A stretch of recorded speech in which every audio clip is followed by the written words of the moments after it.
Hello there, this is Reece Russell, and you're watching the weekly Steelchair. It's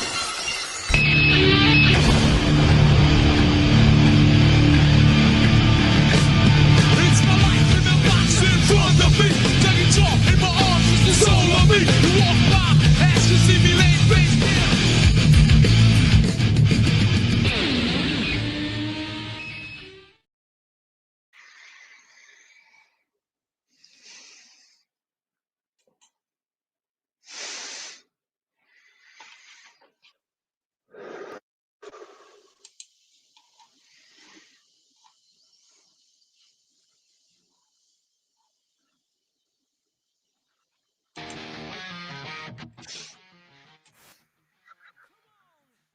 Hello, everybody. How are we? How's everyone doing this evening? Good to see James, good to see Zodiac, good to see Chester as well. How is everybody? When that is, we'll find out. There's two streams, of course. Not intentional. It's just the way YouTube works now. So if you are watching either in landscape or if you're watching in the portrait stream, you're more than welcome. Your comments will still come through. I'll still see you.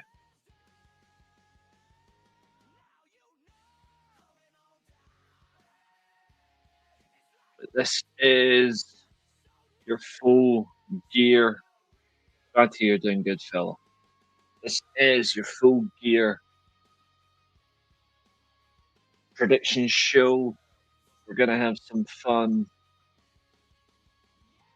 along the way. You know, I'll see how do I look in portrait. That's what I want to know.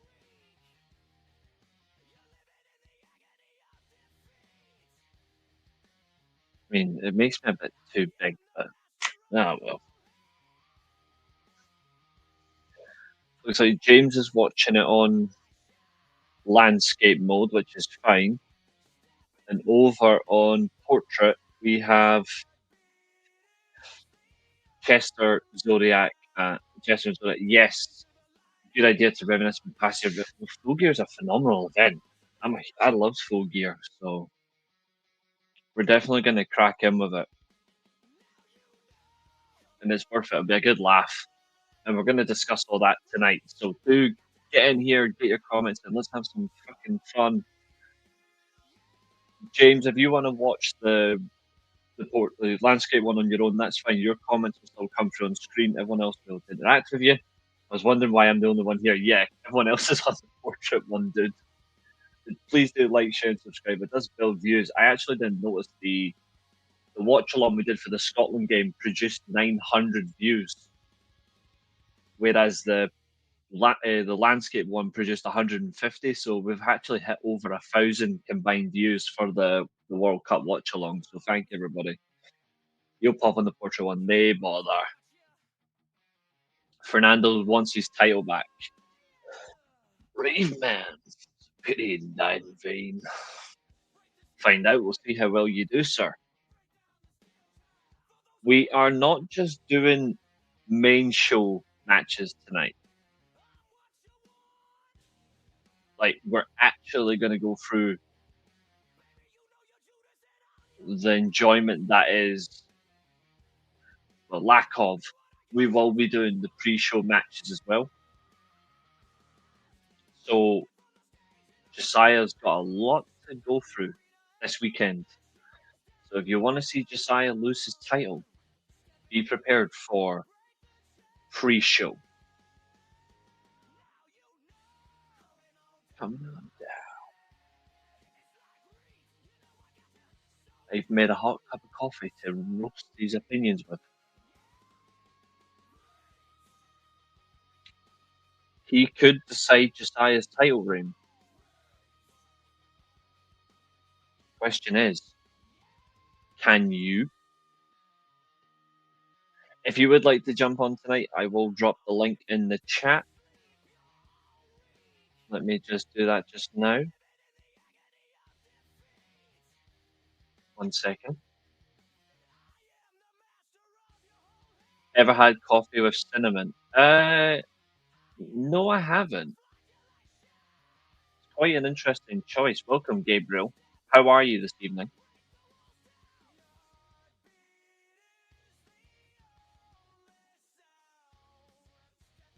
If you do want to come along, drop your predictions in tonight. They're in the chat. Get yourself a rest, mate. If you're tired, it's always best to it's always best to sleep. Never force energy on yourself. We'll certainly have fun tonight. Let's bring up the. It will be difficult to view on portrait mode, just to tell you in advance. I am going to bring up the prediction spreadsheet. I've done it in advance. I've done this before I came live tonight, so I will zoom in for everybody. As you can tell, there's a lot of matches.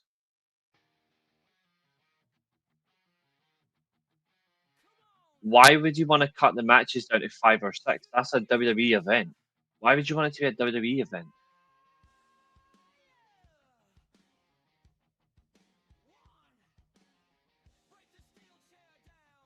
Like I say, we do have these matches here. I will, of course, give you the full match cards. You don't have to worry about that. Let me just. I just hide the. From my main screen, I'm just gonna hide the portrait mode. I know everyone's on portrait, which is okay. That's the only difference now when we do stream is if I'm on StreamYard, if I choose landscape and portrait for YouTube, you will see 2 streams. But that's not a problem. That's just how it is now. I'm not too fussed.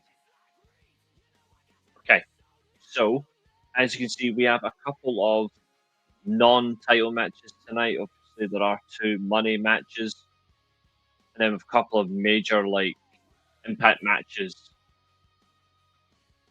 later on in the show. So it's a bit of a mixture.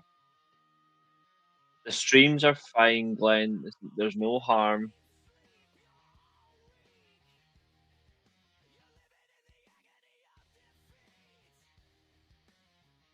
I'm not bothered by how the length are. All I matter for is as long as I get my money's worth. That's the difference. As long as I get my money's worth, then we're good.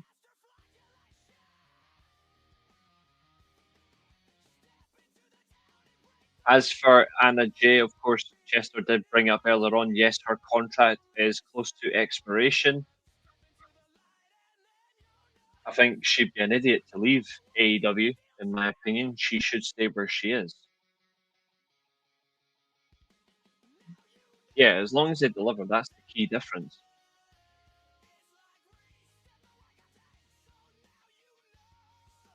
What would make you say that was worth the money? The quality of matches living up to the hype or living up to the standard set by the talent.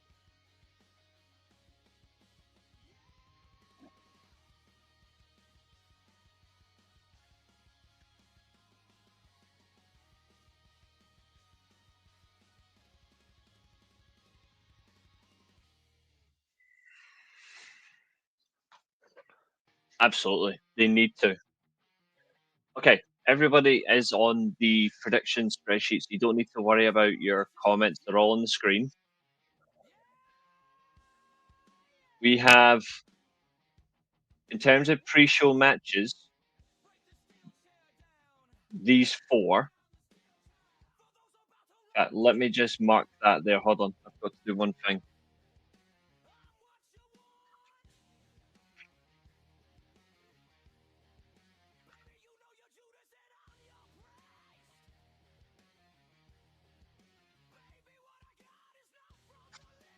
Now, I would like to say, I am annoyed. Could you do your predictions first? Also, everyone wants to base their predictions off mine. Yous are violent. Sure. I do have a bone to pick with this match, though. This match right here It's Takeshita and Kazuchika Okada.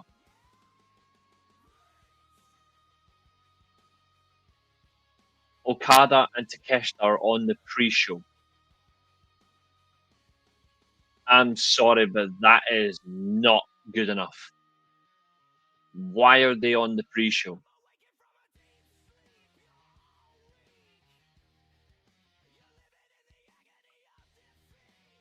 We're going to do it one by one tonight, Maria. We're going to take our time. So, the first pre-show match, I don't think anybody really cares about.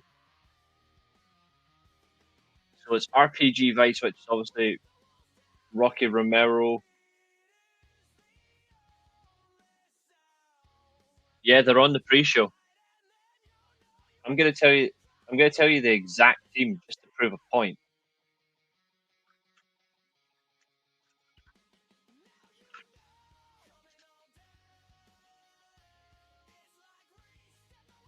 No, Maria, we're including the pre-show tonight. The pre-show is getting previewed for a reason. I knew I missed a match. Hold on. I missed a match on the main card. 2 seconds.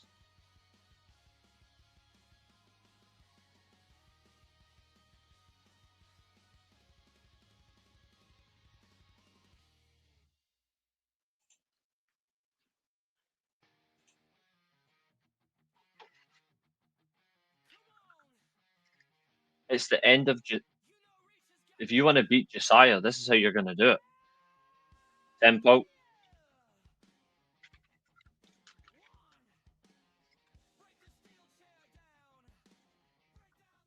Yes, we're predicting the pre-show. We're predicting the pre-show as well.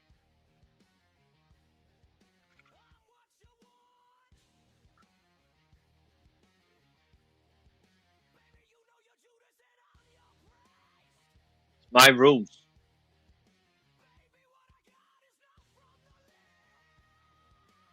So on Landscape Show, we've got Tempo, Josiah, Maria, and on Portrait, everyone else. That's fine. That'll balance out the chat really well.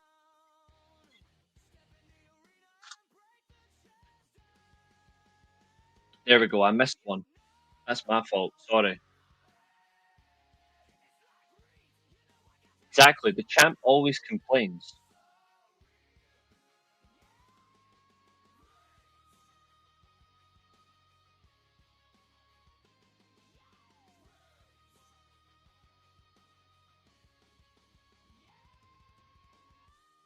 You gotta love his whinging. And Glenn's over on Landscape as well, which is okay as well. So that's even better. Okay, so ladies and gentlemen, the reason why we're actually concluding we're using the pre-show is because Takeshita and Okada are in a title match on the pre-show. Yes, that is correct, Temple. We're doing match by match, one at a time. What's up, Larkbark? Good to see you. We're doing one match per at a time, and this time there is no delay from Josiah. He will be protecting at every single match, as will I. I will not be doing it at the end. We will be doing it all at the same time. So it's a nothing burger. I'm going RPG Vice to win. What's everyone else going for on this one?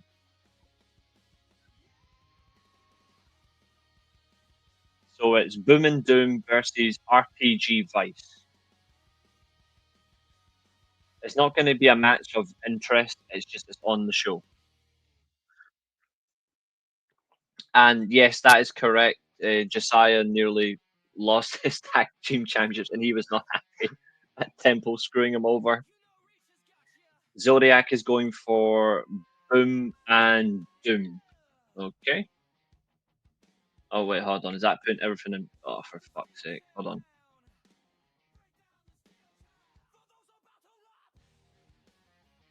There we go.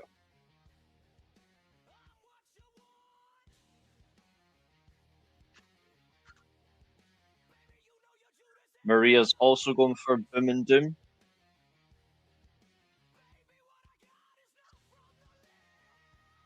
Fernando's going for RPG Vice. No, Josiah, no. You will be predicting at the same time as everybody else. Because you can't draw with anybody, so you've got to start predicting at the same time. None of your unfair tactics. Lead by example. Be a champion. Get in what you can, folks. Damn right, I'm in charge. And he's not here to defend himself, so that's what makes it funnier. Chester's going for RPG Vice as well. Where's Chester? There he is. I make the rules. It's my theme song in the background.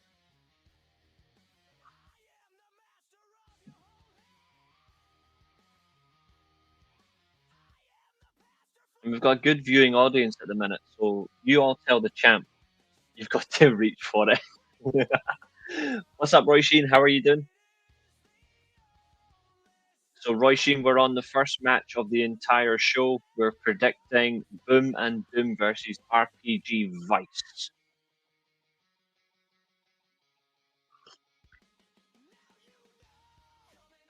For the money match, of course, the Fatal 4-Way, I will tell you all the teams so you don't have to worry about getting the names right. I'll tell you exactly who they are. Oh, wait, Temple's here, so he's not in a good mood. Alright. Alright. Alright. What do you mean I'm not in a good mood? You probably aren't. I'm just assuming. I'm alright. Cool. Good. Right, what are you predicting for this one then? Because you can't hide. Am I doing the predictions now, mate? Everyone's doing it at the same time. Josiah's not running either. Alright, no, let me just put the match cards up a second. It's Boom and Doom versus RPG Vice. I'll keep you correct. Well, I'm gonna go with Doom and is that fucking Boom AJ and QT Marshall? Then? Yeah, it is. I'll go with them then because they're not losing, are they? Either. Okay, Boom and Doom. That's fine. So I need everyone else's predictions in the chat if you can provide them. Glenn, Roy Sheen, James. Why is everyone mourning that Takeshita and Okada's on the pre-show? They shouldn't be on the pre-show, but it is. The teams, Josiah, are Big Boom, AJ and QT Marshall versus Rocky Romero and Trent Barretta.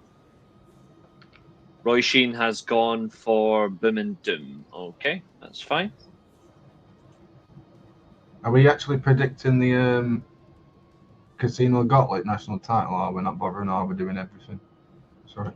We're predicting a winner, but we're not predicting the entrance because it's just not possible. So we'll pick one winner. Yes. All right, no. I've got mine to put in as well. So I've got a vague idea. I've got two interesting winners. Well, you're only getting one. One's on the roster. One's. I don't know if people will agree with me on that, but I don't know about that one. It's one of those two. I don't know who to pick. It's just that would you put a title on to someone who will return, if you get what I mean, yeah? That makes sense. I mean, I have someone who I think actually should win it versus somebody who won't win it, but would actually be a fun choice. Yeah. So I have that. James, if you're still in the chat, who are you going for? I'll get Abul's off him as well. Glenn, you as well. You've not dropped your predictions. Drop them, you horse's ass. Did we release the tag titles? Because I watched some of the show and then I dipped out for a bit. Is that what Josiah was saying? Because we lost.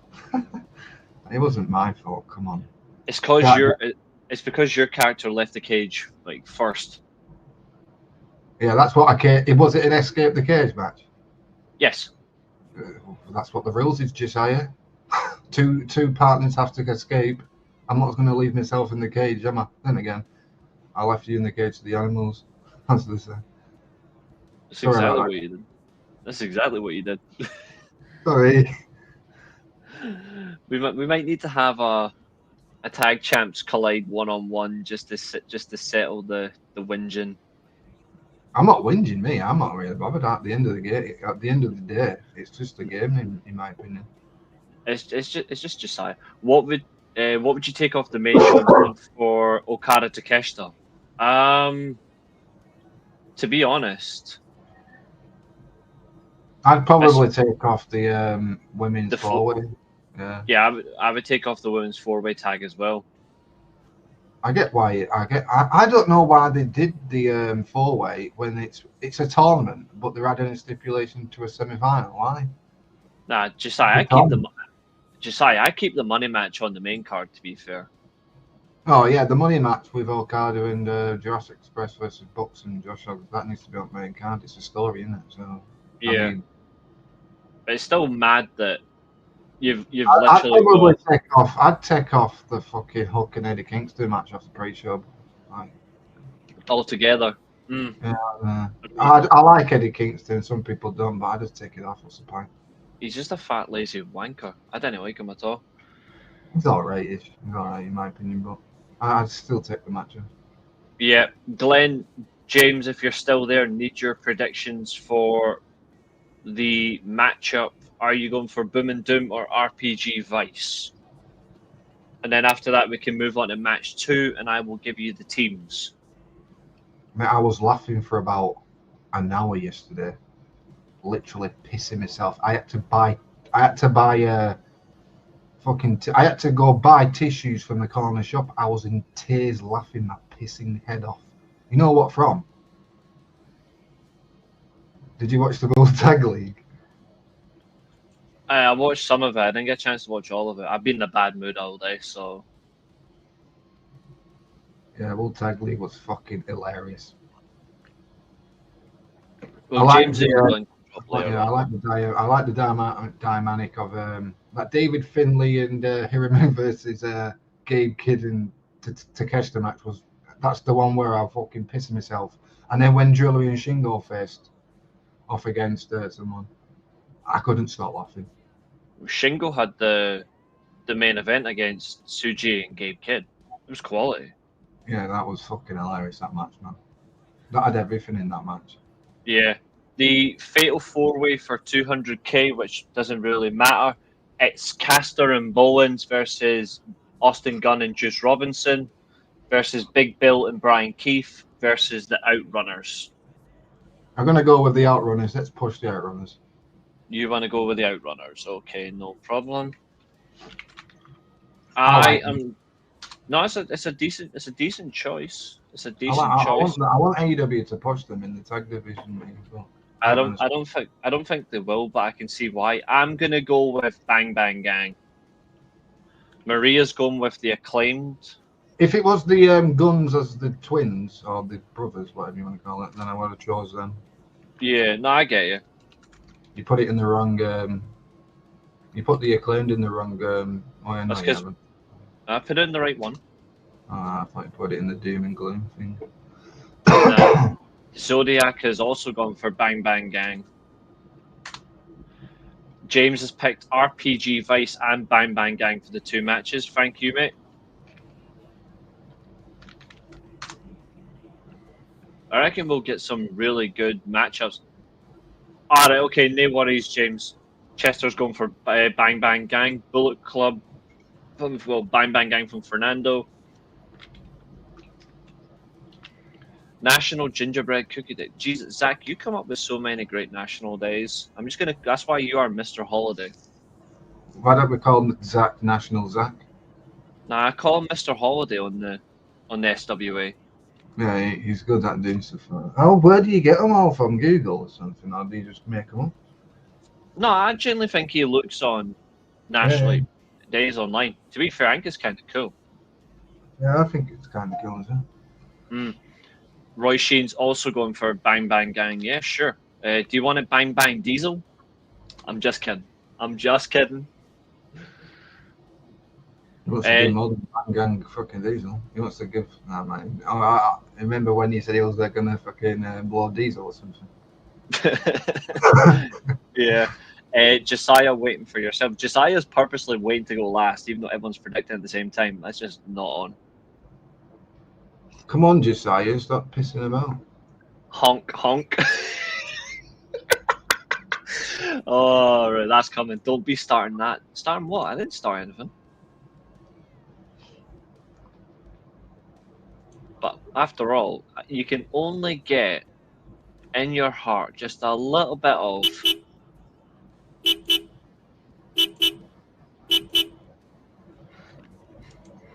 Josiah has gone for the acclaimed. Interesting. There it is. It's mind games from Josiah. Yeah, good point. CMLL World Trios Championships is El Sky Team versus the Don Callis family. El Sky Team is Mystico, Mascara Dorada, and Neon. To be fair, that is a quality team. They take on Kazuchika Okada, Kanusuke Takeshita, and Hechicero. To be fair, I don't think El Sky Team are losing this. Let's be real. No, I don't think they're losing either. El Sky Team win. Okada and Takeshita are going to continue with their fucking screwing each other. Yeah. What's the next pay-per-view after Full Gear? It's I think it's World's End at the end of December. Yeah. Yeah, that's where we get the match then, I guess. I think it's going to be at that point. Yeah. Looks like everyone's going to go for El Sky Team by the looks of it. Josiah's also going for El Sky Team. In fact, to be fair, mine. It'd be cool to see what the CMLL Trios titles actually look like on this year. Well, obviously they will wear them, won't they? Yeah, of course they will. And you'll get all the geeks saying why are the other titles been on AEW? What's the point of that? That's a good point. Zodiac El Sky Team as well. Yep. What's this? Just yellow because he's the current champ. That's a big statement photo from Josiah that he's just sent in. That's getting either. Yep, that is true. Josiah just putting about Hiromu Takahashi winning the Noah Junior Grand Prix. That is true. He did win it today. It was a great match. It was a quality match as well. James has also gone for El Sky Team. I think as well. You know, it's weird. I think Okada takes the pin.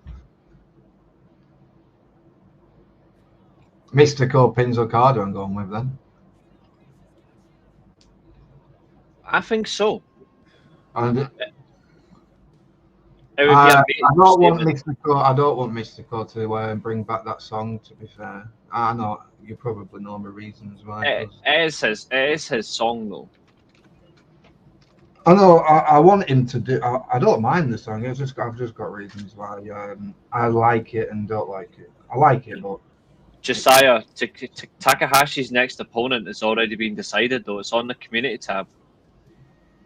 For New Year's Dash, they've already announced his next opponent. Yeah, that mystical theme's my uncle's funeral song going out. So yeah, January 1st, New Year's Dash is Yoshihiko Inamura versus Ozawa for the GHC title.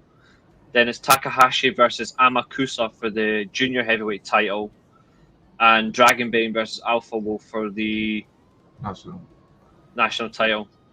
I can't wait for that one, man.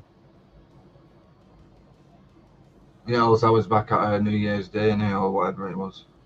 Yeah, it's going to be a good show. It's going to be dope. Like, you think he wins the belt title? So Ozawa, yeah. He got mentioned at that Evil event, didn't he? There's no way he's losing this. You know, you'll see Okada and Takeshita being each other's throats post. Oh, absolutely. Maria and Fernando and yourself, mate. You're going for El Sky team, yeah? Yeah. What's up, Tina? Good to see you. All the way on Twitchville.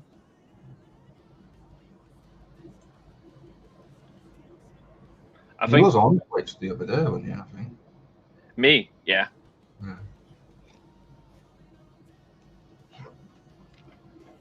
100 followers on that, but I just need to build up to get the. Oh, okay. I mean, it's not important for Full Gear, but here's something that apparently Sheamus is not medically cleared for the tournament tonight. Where is he not? Yeah. Isn't he on Raw though?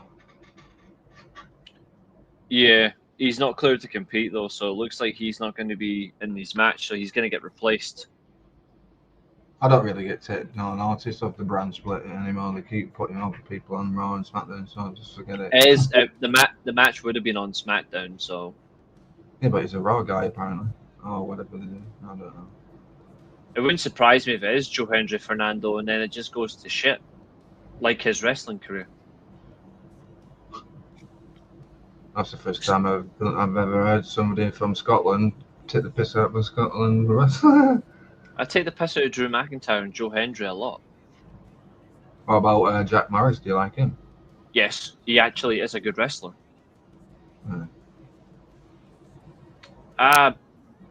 Muy bien, Tina. ¿Y tú? Bit Mexican in the chat. She's Spanish. I've got to watch F1. Man, you mean the race is not going to be that good? I've not watched that for fucking years. I just can't wait for Felipe Massa to take those bastards to court and win. Carmelo Hayes versus Bronson Reed. Jeez, that's how you know SmackDown's going to suck. Honestly, when it comes to Scottish wrestlers, Jack Morris is the best Scottish wrestler in the world, and it's not even close. Yeah, I'd probably go with that as well. Or McIntyre. Or one of those two. Nah, McIntyre's fallen off. I don't really care. Anyway, Maria and Fernando, what's your prediction for match 3?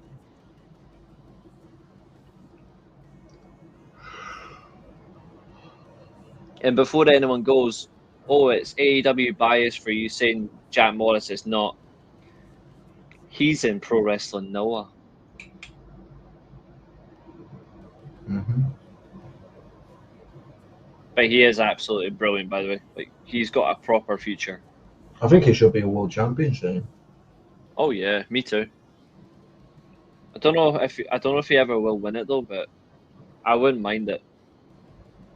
I wanted him to win the N1. I thought he was going to get like high on the points total, but he didn't really do well. I was just going to ask how you feel about Drew McIntyre. I used to rate Drew McIntyre highly. Now he's just fallen off a cliff. It's probably his booking, really. Keep losing. He's honestly just Chelsea Green, but as a man. Jack Morris will end up with his wife. Good point.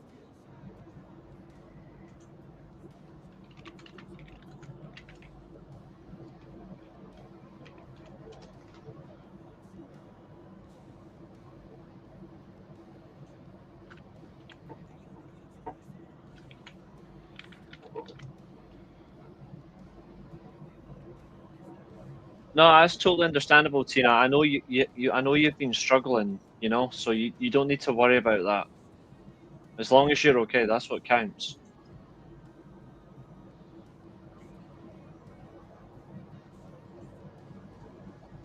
It's mad as well, like... Actually, to be fair, he only turned 32 last month as well, Jack Morris. But he used to play... He used to play professional football as well. Yeah. Unfortunately, it was injuries that cost him, but he was sick. I watched him in ICW a few years ago, and he was mental. Like that. To be fair, that's when like the ICW scene was actually good. Now it's slightly derailed. Like it's not as strong, but Yeah, because all the people went to NXT UK, didn't they? yeah, which was an absolute embarrassment anyway and a failure.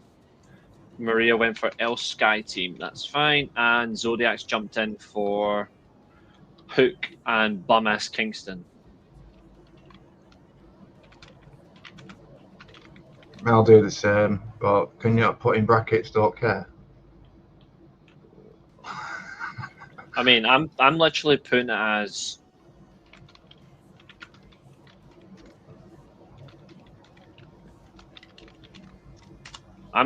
Eddie Bum-ass Kingston. I don't care. I don't like him at all. His chops are like Ric Flair's walking patterns. Fucking Burger King. I don't mind Eddie Kingston. It's just your opinion against someone else's, really, isn't it? Here's the thing. The one thing I'll say about Eddie Kingston, he's a good promo, and that's as far as it goes.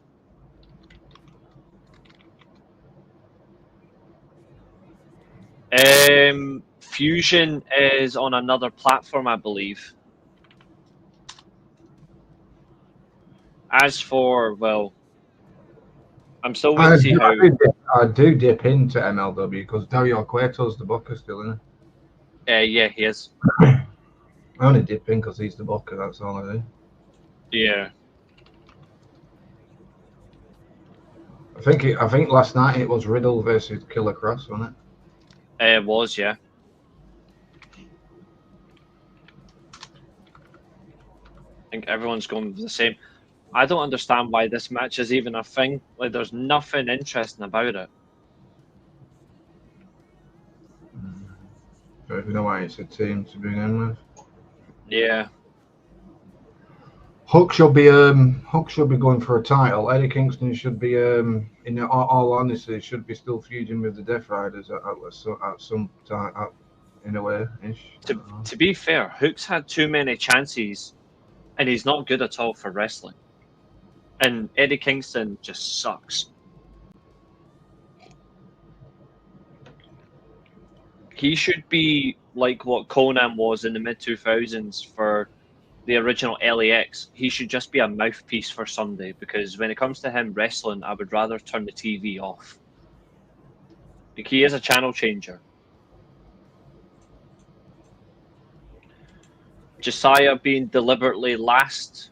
Who have you got? I agree, Maria. I agree. Speaking of that, Maria, who have you got for this match?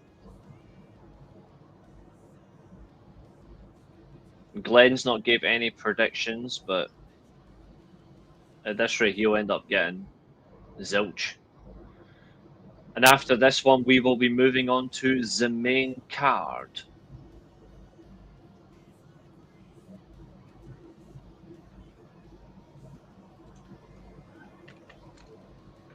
Is Mads Kruger still the MLW World Champion? Tyler in the chat. Yes, he is. Is it? Yeah.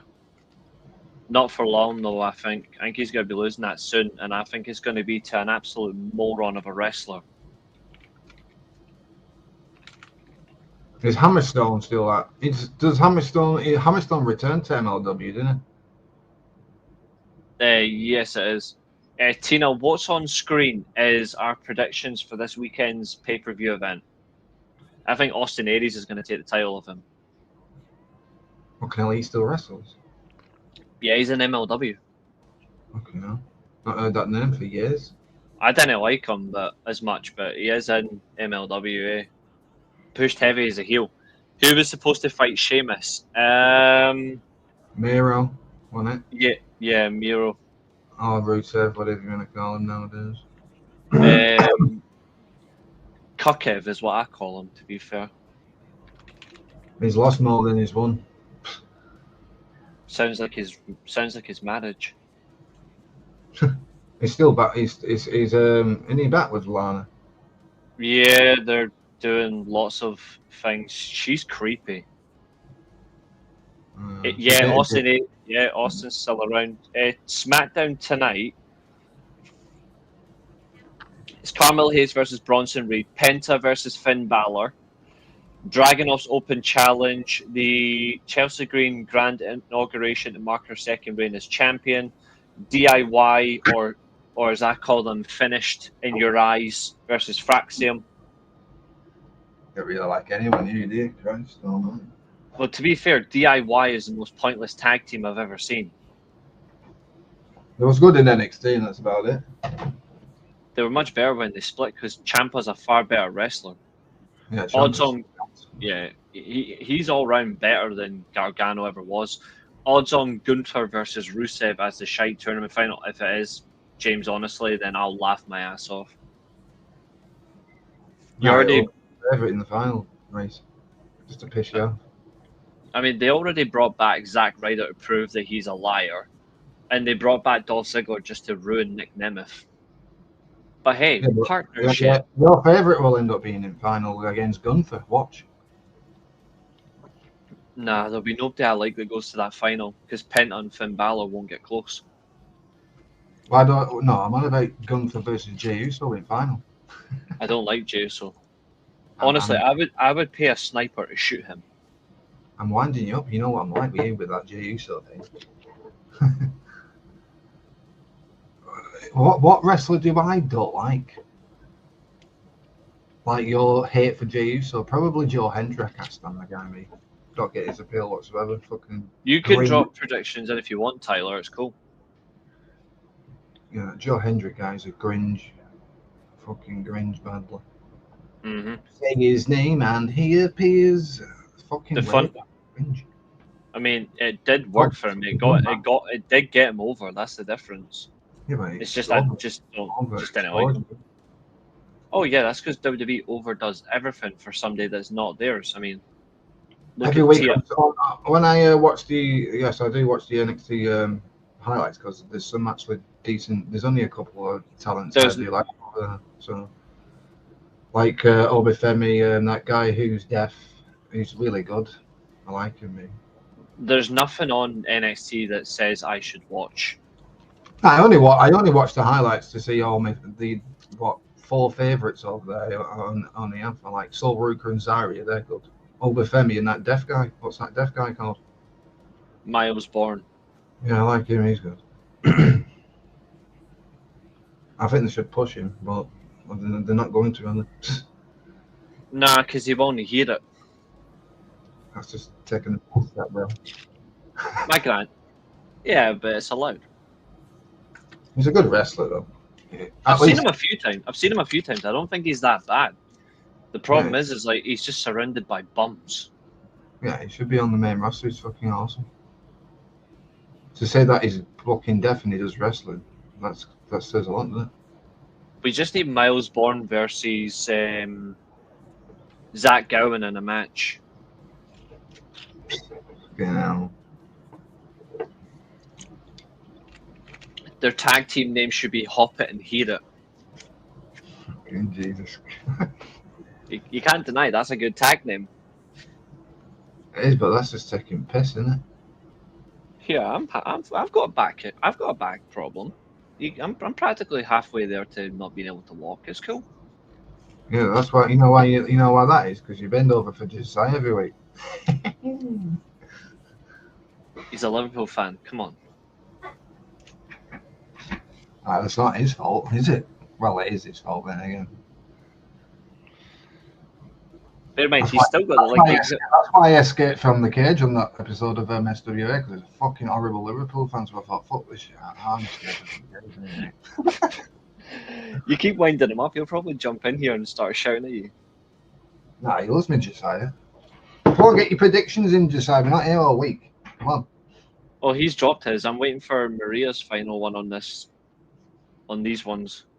Oh, Maria. And Fernando hasn't dropped his for the third match, to be honest, so Maria, Maria, Maria. Quick.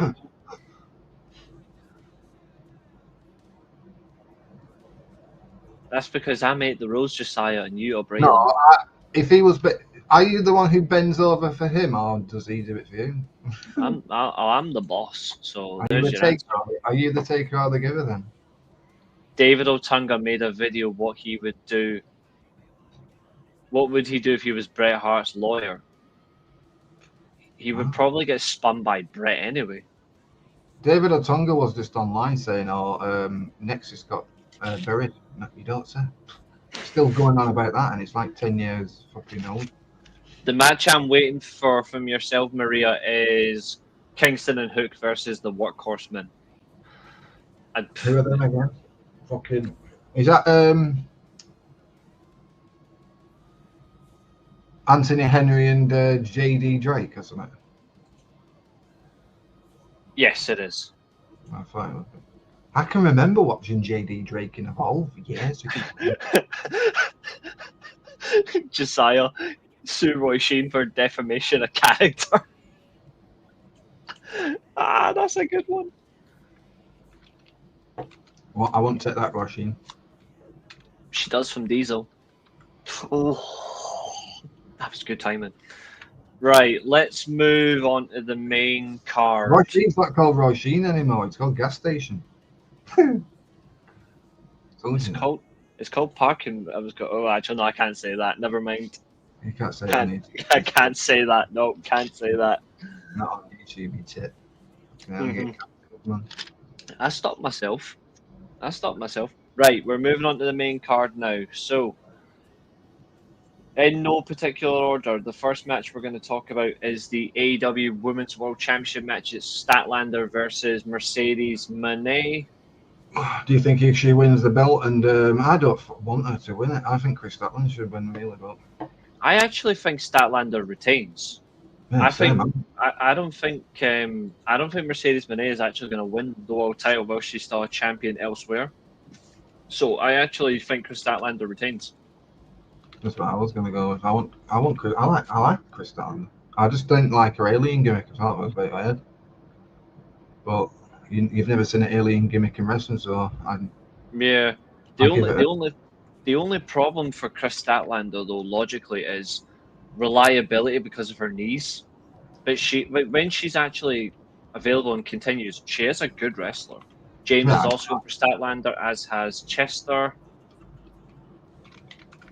I honestly think the best story is Mercedes Moné. If she's building up all her titles, gains all that confidence, fails to win the AEW's Women's World title, then that starts her decline, because what better way to lose everything is by failing to win one title you can't get your hands on, you know? Yeah, I like Statlander. I like Willow as well. I like a lot of people in AEW. Yeah, they've got a good roster. It's just finding the best way to use them. I like Star Willow. Megan Bain should be a fucking star. I love her to bits. She's sick, man. I think she'll be in the tag division just to help it get established. Deanna Prater's getting screwed. She's on Ring of Honor. I like her a lot, but she's also still in school as well. Like she went back to school, so that's the only thing. So Ring of Honor, I think, is just like an easier schedule for her, but it's a shame because I want her back on the main roster. Athena as well. She's good as well. Yeah, I think she's going to lose her title to Persephone. I like her as well. She's very good as well. I watched her CMLL matches. She's really good. I would rather have her drop the title to Persephone than Billy Starks. I just find the Billy Starks story. I think Billy Starks should have actually beat Athena that time she faced her twice. You know, the second match. She should have done it last year. Yeah, that's what I mean. But she didn't. It should be Chris versus Megan Bain at the next pay-per-view. If she's tag team champion, then no. If she is tag team champion, then yes. Sorry, if she is tag team champion, no. If she isn't, then yes. I meant the opposite. I'd have Megan Bain beat Chris Statlander at World's End. Then. No, I wouldn't. I would wait till next year. I would wait till next year for her to clinch it. You know, Alex wins is all right. she's going nowhere except the Uh, mid card division. I think that's all she's done for. she should be tagging with Jamie Hayter, but that's just me. No, that would be too boring. I prefer her with Rio. Makes more sense. Double Lariato. Could you imagine that finishing me? That'd be beast. Athena's good. Billy Starks is very young. Deanna Prazo, you already know about her. Britt Baker can't stand her. She's a cunt. No, Bret Hart will never get over Bill Goldberg. It's like Iron Sheik with Hulk Hogan. Julia Hart and what's she called? They will win the tag tournament, I think. Sky Blue. They won't Yeah. win the tag titles. They should have been one of the first teams to win it, apart from Ty J, but that's not going to happen. I don't think Ultimo Monet is going to win 2 titles in 3 days. Josiah, I think it would be a bad decision if they do. But Mercedes Moné, she's a good wrestler, but she shouldn't No. have beaten. I don't think there was any necessary reason for her to beat Red Velvet for the title. If anything, Monet should have put over Tekla. Red Velvet. But Do you like Tekla? yeah, I was one of the first people to rate Tekla. Yeah, I rated Tekla way before she came AEW. Don't forget, I've got a wife who watches Stardom constantly, so. That's where I was watching her because I enjoyed that. But in terms of like, I don't see why you would have her overall beat Red Velvet. Like Velvet for me should have won it. I don't. If she's smart, Maria, she'll stay in AEW. If she's an absolute stupid blonde bimbo, then yeah, she'll leave. She'll stay because isn't she with Jack Perry? Relationship. Doesn't really matter. She said that she's interested in free agency. She might go Stardom because she used to be there. Didn't she? She was in the Grand Yeah. Prix, wasn't she, I think. She has, Sure. but I don't think so. I think the minute she says free agency, WWE will just try and swoop in and ruin her and probably call her Annalise Jimbo or something. And absolutely ruin her like they've done with every other. Tekla in Stardom, she was in probably a really good feud with the actual owner. If you remember that one, that was fucking brutal. That. She just didn't hit him hard enough. I know. That was fucking well sick when she just fucking cracked the shit out of him. She should have With a- laughed at him.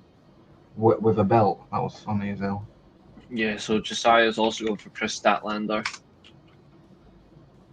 Quite a few interesting predictions so far. Not too bad. Let's just have a look. Everyone's predicted for this one? Yep, everyone's predicted. Let's move on. AEW World Championship Steel Cage match. Hangman Page versus Samoa Joe. I do think Bum-Ass Kingston might turn heel and join the Ops for this one, but I think that'll be post-match. I do think Hangman will retain. I've got a different scenario, Reece, and you might not like it. You might like it. MJF can't use his cash in. No, I'm not going to do that. I'm not saying that either. Samoa Joe wins, right? MJF comes down to the ring and says, I'm cashing in my opportunity at World's End. MJF lost to Samoa Joe, if you remember, for the title. MJF gets his win back for the title at World's End. There you go. That's what I'm going with, anyway.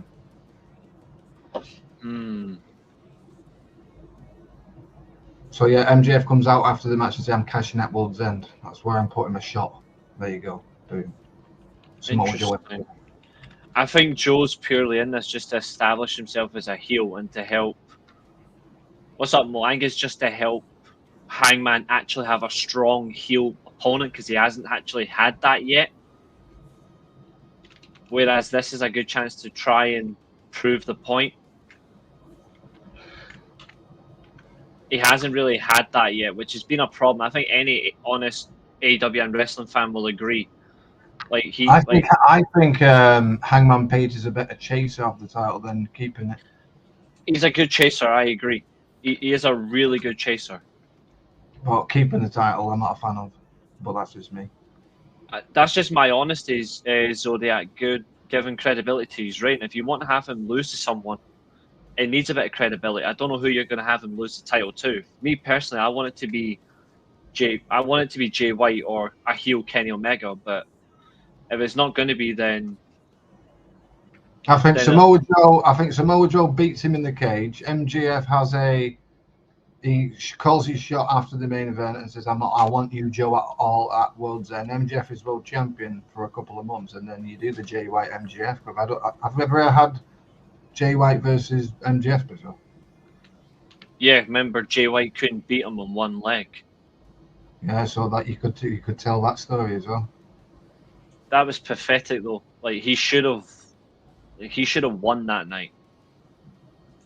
Like there was no reason to have MJF on one leg beat a fully fit and actually best momentum in AEW, Jay White. Nobody in AEW at the time had better momentum than Jay White. Yeah, Jay White should come back and not get the title straight away. I think he should win matches because I'm old school. Just don't give a person a fucking title because they come back. Honestly, I would have him walk in, take the title, and then run with it, similar to what Fun Enough Statlander did with the TBS title. Call in, ram it, and take it. Sounds so wrong, but yeah. No worries, Roy Sheen, but remember to drop your predictions after the show in the comments just so I can add the rest in.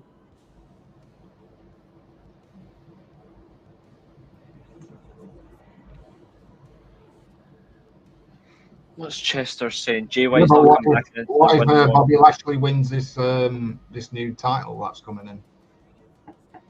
That's the question now, isn't it? I don't know.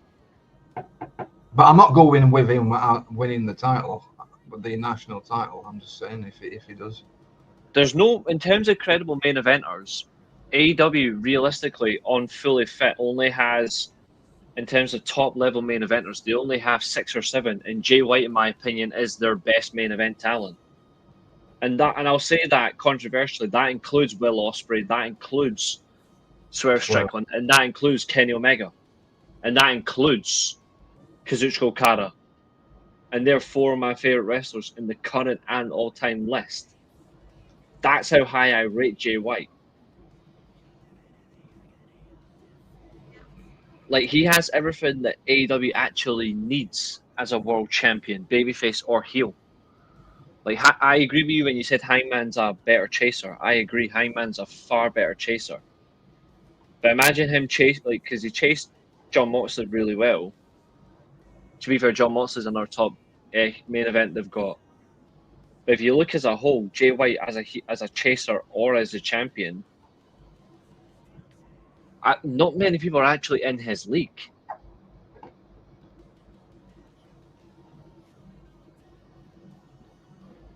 Like, as an honest point of view, and not just like a bias of how good someone is. I'm being like genuine. Maria, he is actually. Right now, if you had to ask who is a better wrestler right now, Jay White or Kenny Omega, it is Jay White. And it's not because Kenny Omega is a bad wrestler. You put both of them in right now. You put both of them in right now, Jay White has a better match than Kenny. If Kenny Omega was still wrestling when he was doing these 5-star matches with Okada, I would have gone with Kenny Omega being a better wrestler than Jay White. But yep. Unfortunately, that diagnosis of that stupid disease he had fucked his body up. But if he didn't have that disease, Kenny Omega would have been way better than fucking Jay White. Yeah. This is exactly. Just saying. Exactly. Kenny Omega is in my top 5 all-time pro wrestlers, but that's not me saying that. But that's not me saying that. Like Jay White is always better than him. I'm saying right now, Jay White is better than him. And I said his best friend's better than Kenny Omega as well, but that's just me. I loved Kota Ibushi. Kota Ibushi's phenomenal. I love Kota Ibushi. Better than Kenny Omega, mate, but in his prime. Yeah. To be fair, there is another way to have Jay White win the world title if he returns soon. The Continental Classic returns next week. Give me a second.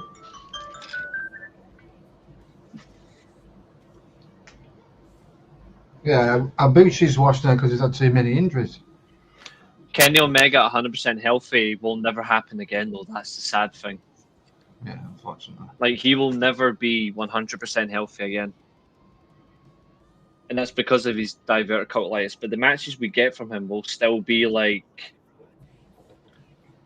like they'll still be like those special moments that you'll be like, I That won't. Kenny Omega versus Dave Kidd match at Wrestle, that was phenomenal.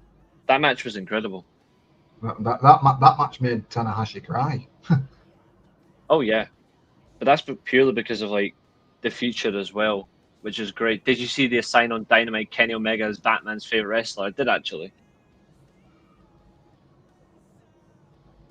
I mean, to be fair, I'll never hate on Kenny Omega. His two favorite wrestlers of all time are Bret Hart and Kurt Angle. Like that guy clearly knows wrestling just like I do. He clearly understands. Let's see. Maria, you said Hangman, didn't you? I just need to get in the chat. Hold on. I don't think Kenny will be world champion again, but I would love for him to be world champion one more time.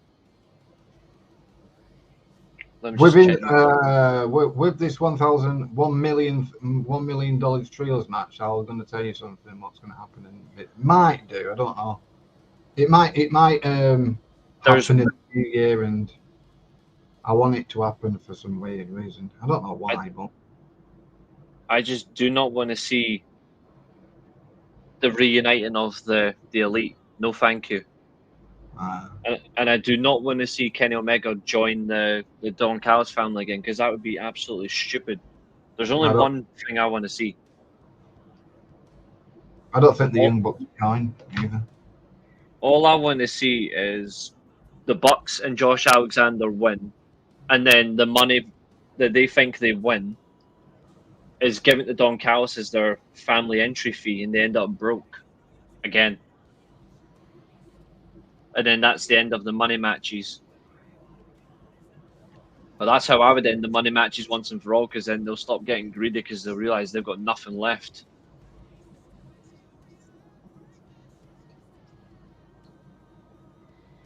Aye, so I need Roy Sheen. I'll get from her later on. Who is everyone else going for the world title match? Because I've got everyone else's bar James, Zodiac. I don't have James and Zodiac for this one, I don't think. Oh, yeah, he said Hangman. That's cool. They'll probably do that, James, you know. I'm still waiting for that. I really want that Generation Me entrance. It would be hilarious. They did play the actual first ever theme song, which was fucking hilarious. It was. That was dope. James has gone for Hangman as well, yeah. I'm just waiting for Wayward Son to return. Who? At some point. You're joking, right? Who? Their theme song. Oh, yeah. Super Kick Party. Not that shithole. Alright. Not that one yet. Oh, the New Japan one. The New Japan one. Yeah, Carry On Wayward Son. Yeah, that was sick, that theme. They used it in New Japan when they won the tag titles, didn't they? Yeah, it was a dope theme song. They used it in AEW for a while, but they don't use it now because of the way they move things. But Mbop Babadoo, to be fair, that was actually one of the best AEW moments of the year. But AEW apparently don't give moments. Yeah, that's Young Bucks' first ever theme, which I was pissing myself laughing. It was top tier.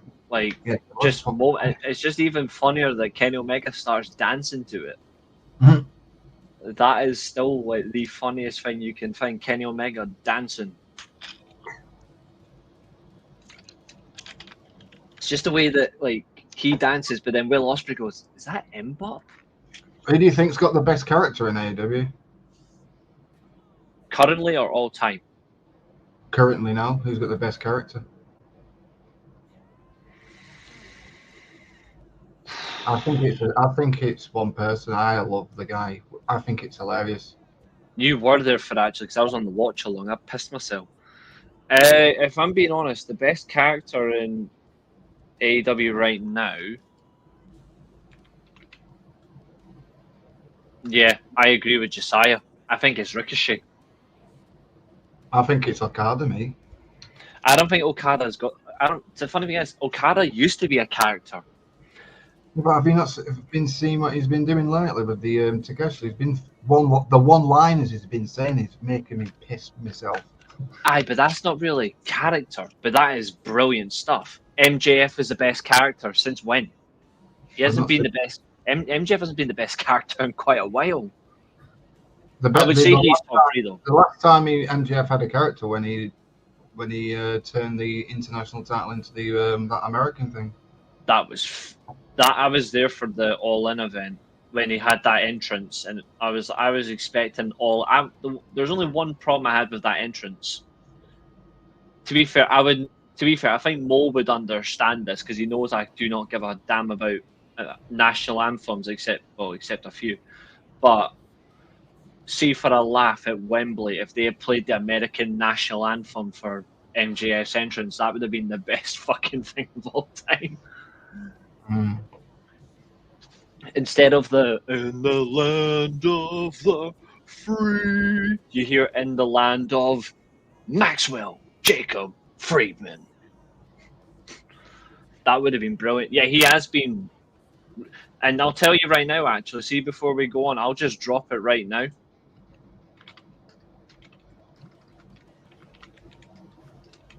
Fucking hell, my keyboard wants to behave. I actually have Ricochet to win the Casino Gauntlet match. Same. Oh, really? The other person I was thinking of was, to be honest, Shelton Benjamin. You know, some idiot said on I'm not going to say his name on here because nobody likes the guy,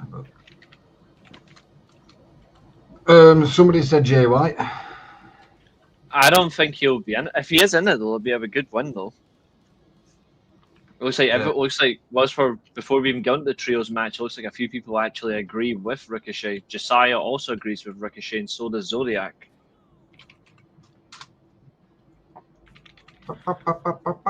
Anyway, Fernando, who have you got for the world title? I think his theme's banging. Oh yeah. And that fucking thing that he does, it's fucking annoying. It's annoying, but it works, and the fact that it's pissed off all the stupid grifter podcasters, it's even better. Yeah, I like Ricochet's fucking. I think he's a really good heel. He's embraced this heel thing, hasn't he? Yeah. It was just something that he said on Wednesday I thought was absolutely funny. And people thought Ricochet couldn't do a heel. Have you ever watched his New Japan stuff? You tits. I mean, to be fair, his New Japan return as well at the start of the year was absolutely hilarious. It just came in and X fucking Zack. Exactly. I still think one of the Hurt Syndicate should lay down for the other. That would be funny. Shelton Benjamin says, I've been in the business for fucking 10, 20 years. Bobby Lashley, fucking lie down, you dosser. It would just be so funny if Lashley just turns around and says, "I've been world champion." And then Benjamin goes, "Yeah."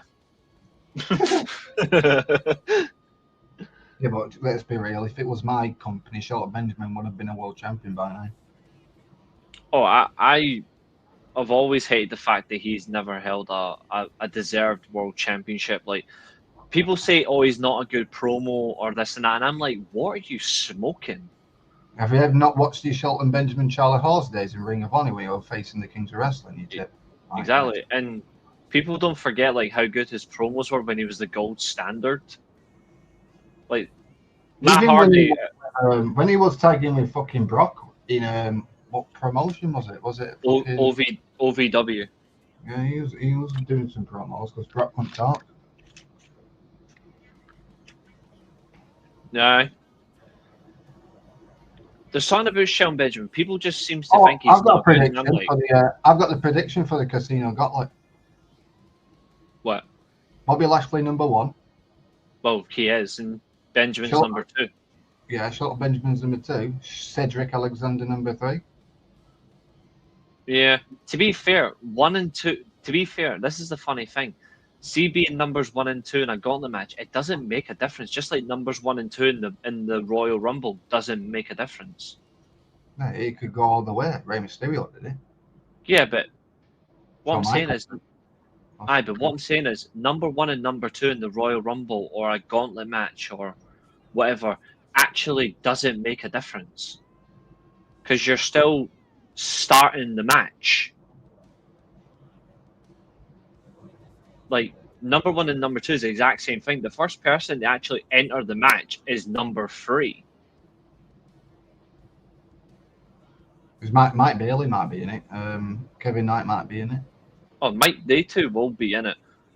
The only thing is, though, is I don't. There's one wrestler I really don't want to see in this match.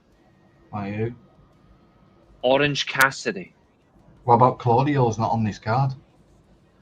I think Claudio might be in this. I think tonight is the end of Moxley and the Death Riders, though. What do you mean tonight? You know what I meant? Like, Oh yeah, the Full Gear tomorrow. Yeah. Tomorrow, I think it is the end of Moxley and the Death Riders. I'm hoping Marina Shafir takes control and just goes. Yeah, and then just says Claudio powerbomb this fucking bum to Smiths.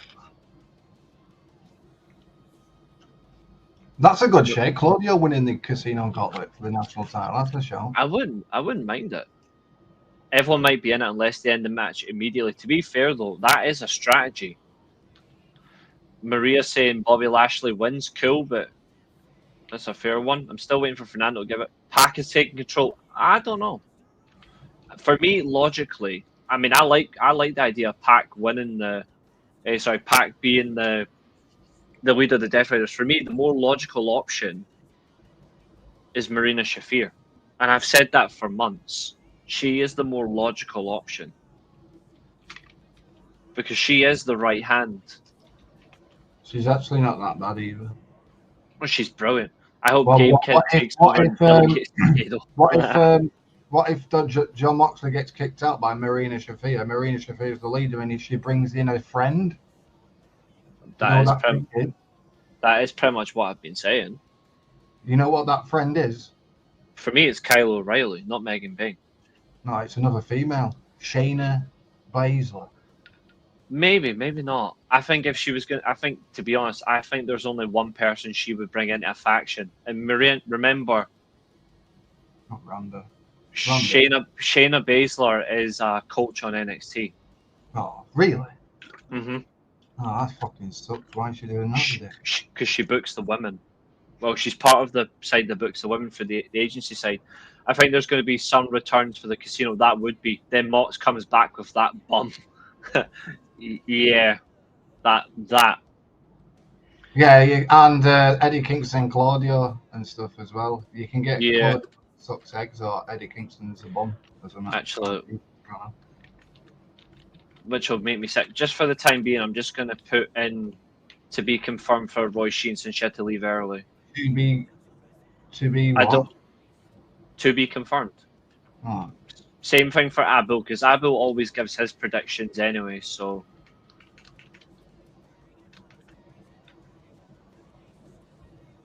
I think Wardlow returns.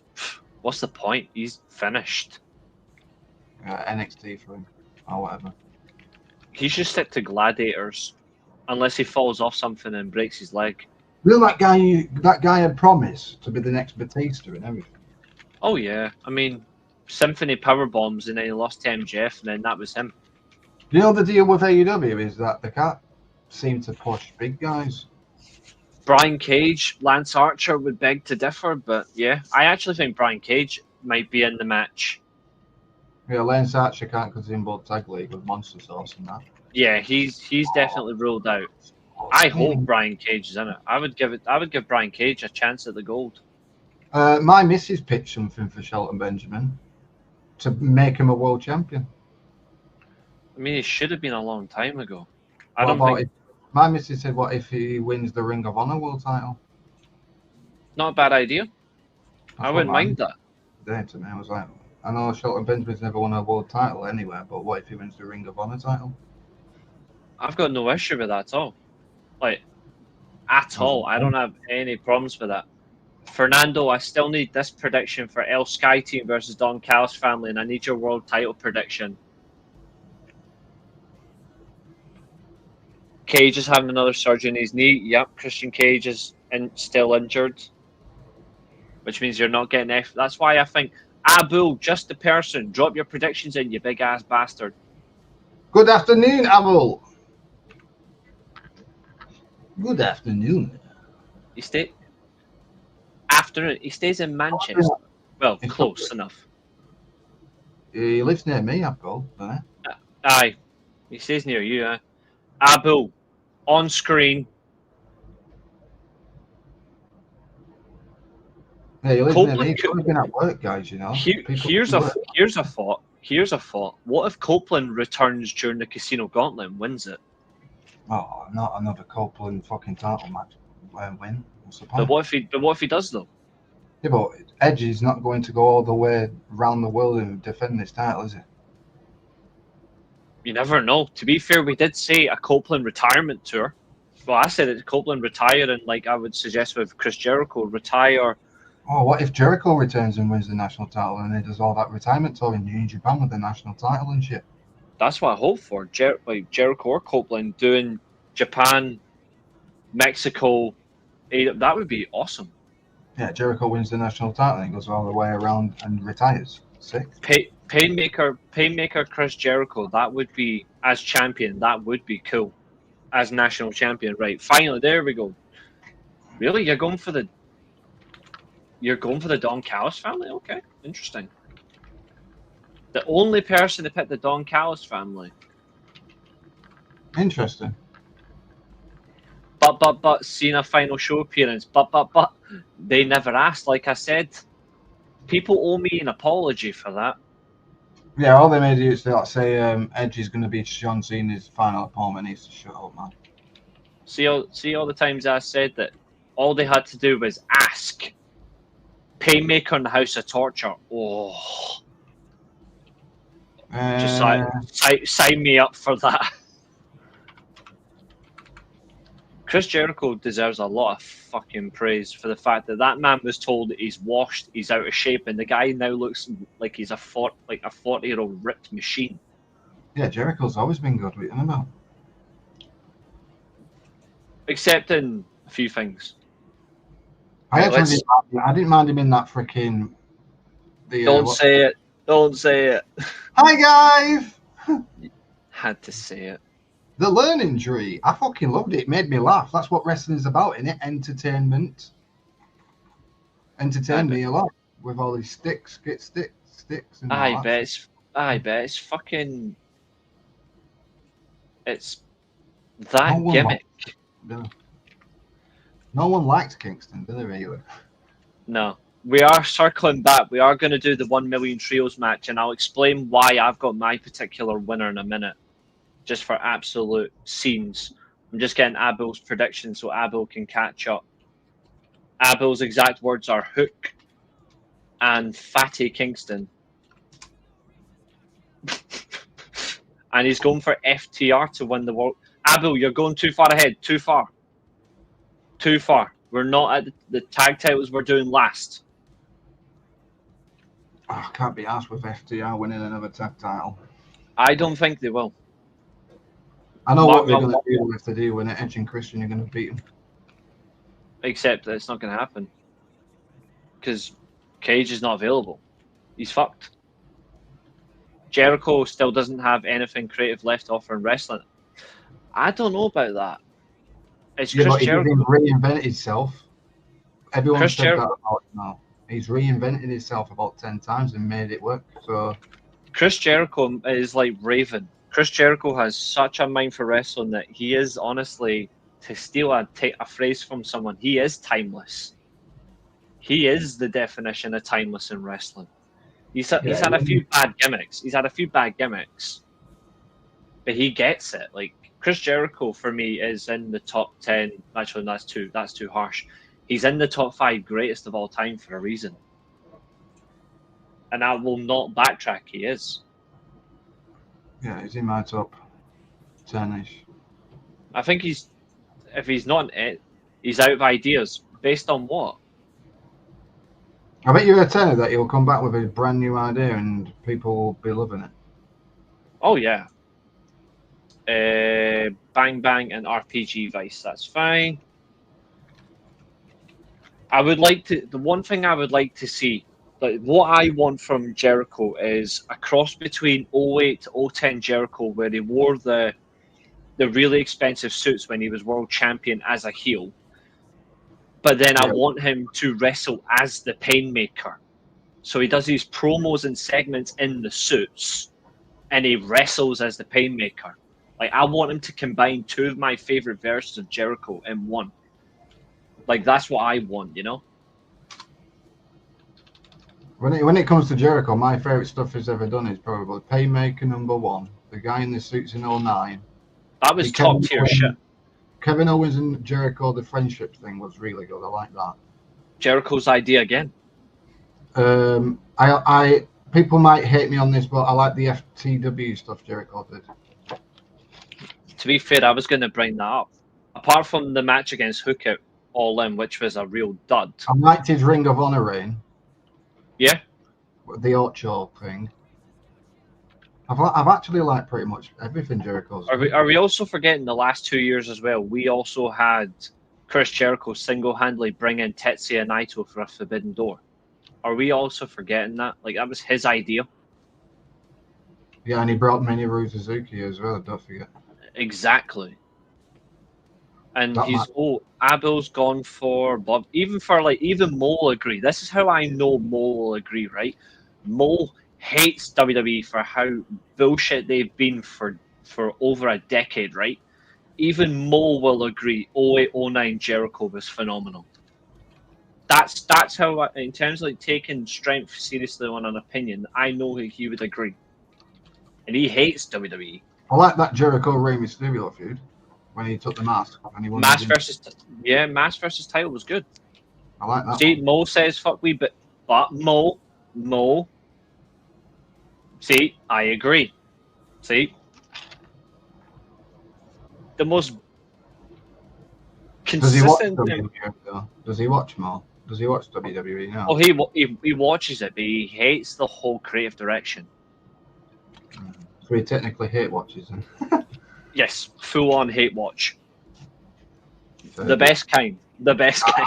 I don't do that anymore. I stopped watching WWE and watch the highlights. I can't be asked. They are boring though. Like, they've got no creative ability. Like, I'm losing my edge with WWE. To be honest, I've just gone back to the beginning. Like, I've restarted watching Raw and SmackDown from the very first episodes, and I'm like, even for 90s when WWE were actually shit, this is so much better. Yeah, but why would you want to go watch something that you fucking hate for hours? Why don't you go watch something else? I do. I watch all the classic stuff. Don't put stress on yourself more. Just go watch something else, dude. I know it stresses you out, but I know you've been a fan of WWF when you was growing up. But if WWE is doing your fits in, then I do what I did and don't watch. Don't waste 3 hours of your time seeding the product, as they say. No worries. I time. That is true. You do timings for matches. That is a good point. You do that as well. Zodiac's unfortunate to leave early, but he's gave his predictions in the chat, so I am just getting them. So he's got Kenny Omega and Jurassic Express. Okay. Zodiac getting out of it. He needs to, unfortunately. Yeah, guys, don't give your full predictions. Only Zodiac, just because he's unfortunate to leave. He's got Mark Briscoe to win. Okay. Yeah, because if he loses, he has to join the Don Callis family, doesn't he? Yeah, and I don't think that's a good idea. He's gone Darby Allin to beat Pac. Okay. He's picked Marina Shafir and Megan Bayne. Good show. To win the 4-way. I don't blame him for that. And I'd predict Megan Bayne win every time, eh? Kyle right there. I like how AEW are pushing Kyle. I swear God, Fernando, if Mercedes wins, what is the fucking point? But that's an honest thing, though. Like, what is the point? You had Chris so hang on. You said Chris Statlander. You can't change your prediction now. Are you going for Mercedes? I swear, if Mercedes fucking wins this. And this is not I hate creative or whatever. I don't see the point if she wins the... Actually, this is my point. If Mercedes Moné wins the AEW Women's World title at Full Gear, what is the point having Red Velvet lose? What is the point? If Mercedes wins the world title, that's just destroying the entire women's division as a whole. If she wins the WWE Women's title, Tony Khan has to come out and say, "Well done. Here's the downside. TBS title, thank you." Like, taking, like, Tony Khan just goes, I'm a boss, not your friend. Thank you. Belt. Give them here. Not going to lie, if Tony Khan done that, I think a lot of people would probably laugh, but probably go, at least he's That's being what a I would boss. do. She's won the world title. Why do you need the TBS one for? Give me that. I'll do a tournament for the vacant title. Just Same do a with the ladder. TV thing or whatever she's won. Just do a ladder match. I think it would be the wrong decision to take title off Fletcher just for Fletcher to win it back in the 7th match, which will happen. Good point. But do we really want Mark Briscoe in the Don Callis family? I don't. It doesn't feel like him. If she wins, I'll be fuming because I was going to pick her. Yeah. The problem is like, she's like that one wrestler right now you can't bet against, but She does have critical control, though, doesn't she? it's already been proven that it's been proven that she doesn't, but they're starting to, like, if she does win the match, so then questions will be asked. Like, Yeah. I will ask questions in a logical way. I won't go online and start crying. I will go on and just ask the question of, okay, so this has happened. Now what? That's all I'm going to say. Most of the talent in AEW have creative control. Who do you think have creative control over the Death Rider storyline? Mox has it all. He's the one who's instigating the story. It's Moxley and Tony Khan book the Death Riders together. No one else. They book it together. Like, Tony Khan actually is involved with the Death Rider story because Moxley asked him to be a part of it. I think it's an okay story. It's an if and if. I didn't like the briefcase and stuff, but I like the way it went. I mean, I will admit, for the longest time, I didn't like the fact that we didn't see the title once. But then when we did see it, it really did feel strong because that moment for Hangman, it was such an overall joy to see the title. And I admit myself, like, initially I was like, I don't know, but then as it grew on me, I was like, no, I really like that idea, and it was that's actually why, a really nice that's why moment. Hangman Page is probably the best person to go and chase a title. Because he makes the moment feel more than just a televised situation. He makes it feel like you're living it in full. And then Swerve passed him in that chain, and that little bit of a friendship there for them two. That's a great point, Mo. If Mercedes was to win, I think she would forfeit all the titles except the TBS title and maybe the CMLL title. And what's the point of having all those when you have the one you won? That's a fantastic comment, Mo. Yeah, and I agree with that. Because effectively, it's the two main singles titles in AEW, plus the CMLL title, which she loves CMLL, and it does make a lot of sense. I want her to lose that title to Persephone, the CMLL title. I thought she was going to until she beat her. I really like Persephone. I think she's mint. I think I would like her to beat Athena. I think Billy Starks had her moment. I think Billy Starks will end up moving on to something else. Fernando, who have you got for the steel cage match? Because then after that, we'll move on to the trios tag. I don't know where the heck Abel's gone to, but Abel will be back shortly, hopefully, unless Abel's still in the chat. So yeah, Fernando, steel cage. And it looks like Abel. For the trios match. I think the Young Bucks and Josh Alexander win, but Josh Alexander and the Don Callis family steal the money and the Bucks get broken and they have to go all the way through it and then get the final ever money match is the Young Bucks and Omega versus the Don Callis, and Bucks and Omega win the money, and then them three go and spend fucking loads of money on like new shoes and shit. I see. The funny thing is, though, is I think very soon the Bucks will leave AEW and they will buy PWG, and that'll be the end of the Bucks in AEW. And that's not like a secret; that's legitimate. Yeah, they're all retiring, start booking PWG with I want Super Dragon to come back. Really, I think he was sick. She is. I think Final Battle is the time for Athena to drop the title and move on. It's time for her to move on.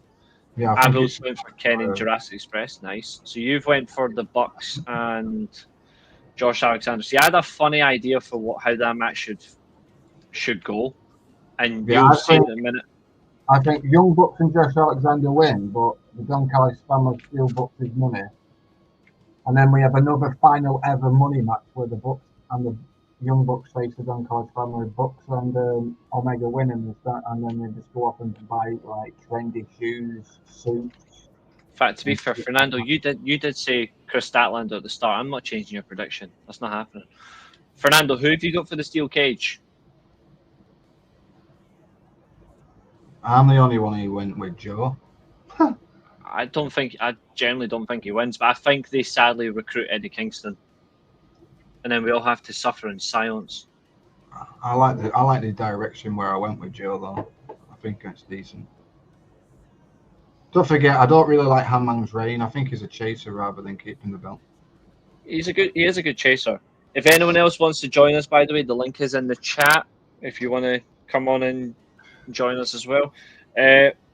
Whilst I'm waiting for a wise man once said, "Enough is enough, and it's time for a change." True. I'm going to give my thing right now for my idea for the money match. I want the Bucks.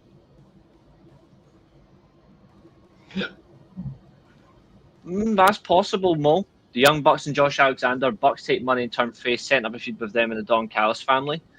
Keep Omega away from it. Let him do other things. Be nice. Let him run the Continental Classic and, I don't know, win it if Jay White's not in it. But the reason why I've got the Bucks and Josh Alexander to win,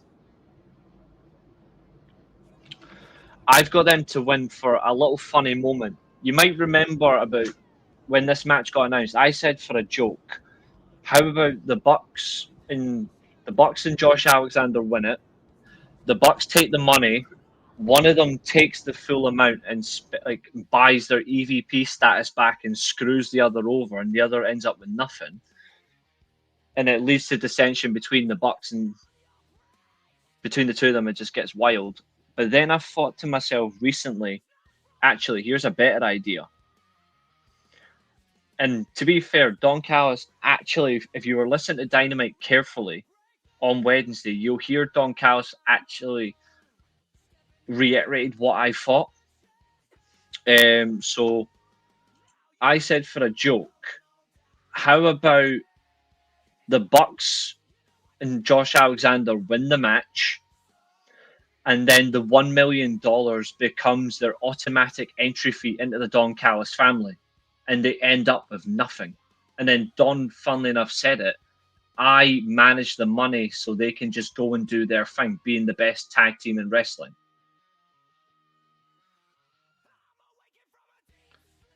Like, for me, it seems logically funny, but also good in the same way.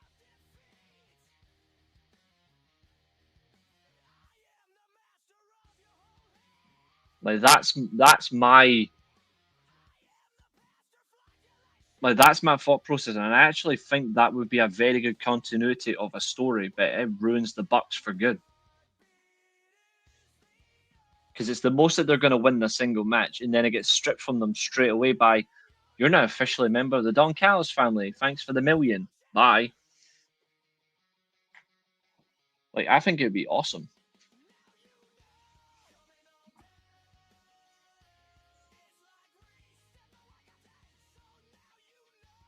I think you've got a bot in your Twitch side of the stream. Don't worry, I'm getting it. I don't know if you heard me, but like, I got that. Yeah, I heard you. I was just making a brew, bro. A drink, as I said. Brew. Coffee. What do you think, though? Yeah, I think that's a pretty good shout. That. I think it would give a lot more in terms of like continuity for like the, you know what I mean, in terms of like the. Yeah. Mine was a bit similar to yours, but mine was a bit different. I went with Bucks and Josh Alexander winning. The Don Callis family steal Bucks' half of the money. We have a final ever money match where Bucks and the Omega face the Don Callis family. They win, and they go on a massive spending spree, start spending like really nice shoes and stuff and all that stuff. Like a really fun like segment type of thing. It's a pointless thing. It's basically how people on YouTube buy their viewers. You can buy them on YouTube. We are legit.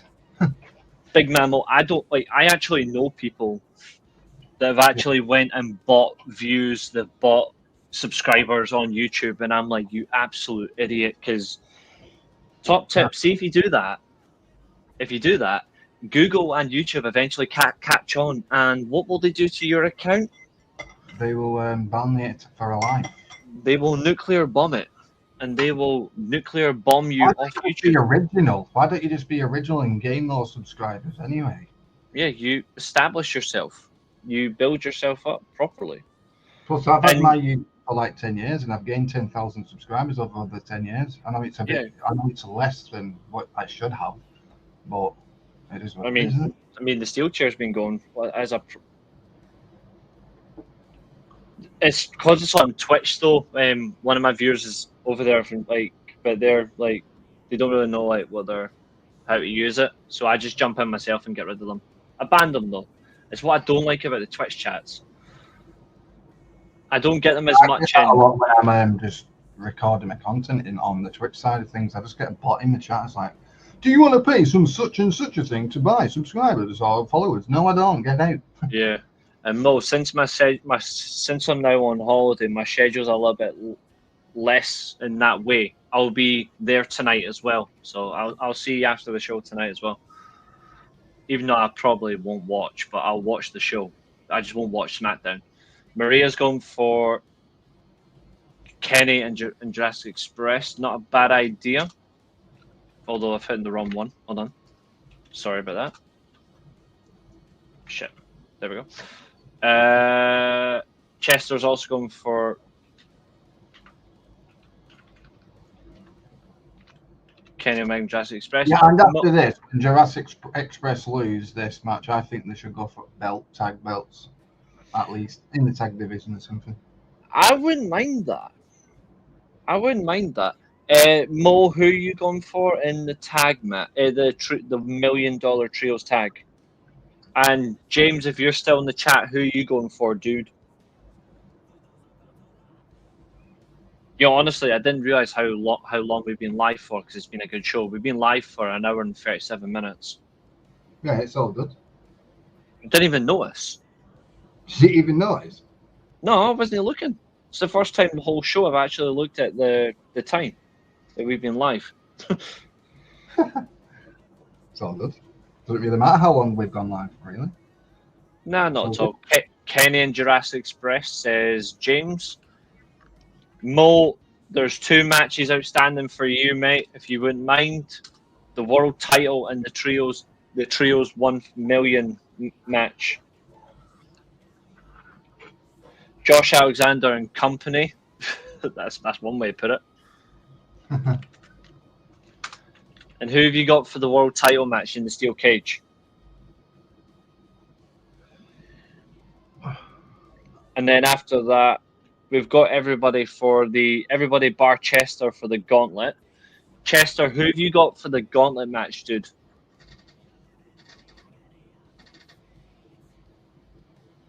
I actually wonder how long they're going to give the gauntlet as well, because the gauntlet is like, there's no total amount of entrants.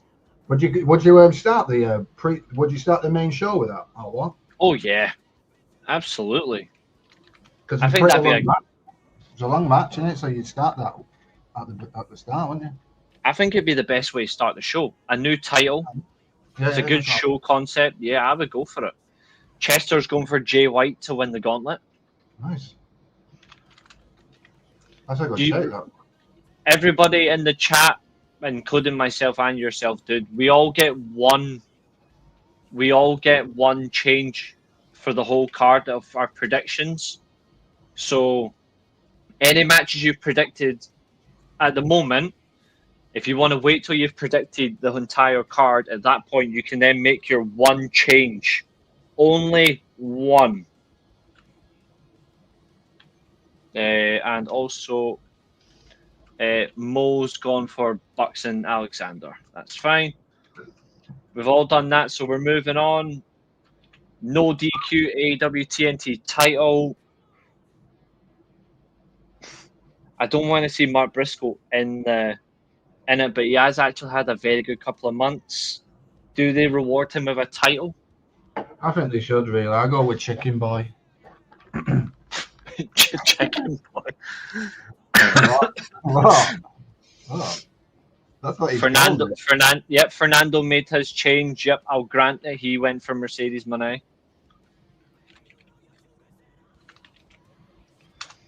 Chester straight in. He's saying Kyle Fletcher. Where's Chester? There we go. I go with Chicken Boy, me. You're going with Mark Briscoe. Okay. Yeah. Fernando's Also, you can actually revisit this. Don't forget the TNT titles. It's one of those titles where not many people can retain the title if you can see the history of the belt. Well, but people have defended it. Yeah, but not very often. Abul's going for MJF to win the gauntlet. So Abul's changing his prediction from Bobby Lashley to MJF. Okay. That's my initial for my real life name. That. Thank you very much, Abel. I win the gauntlet.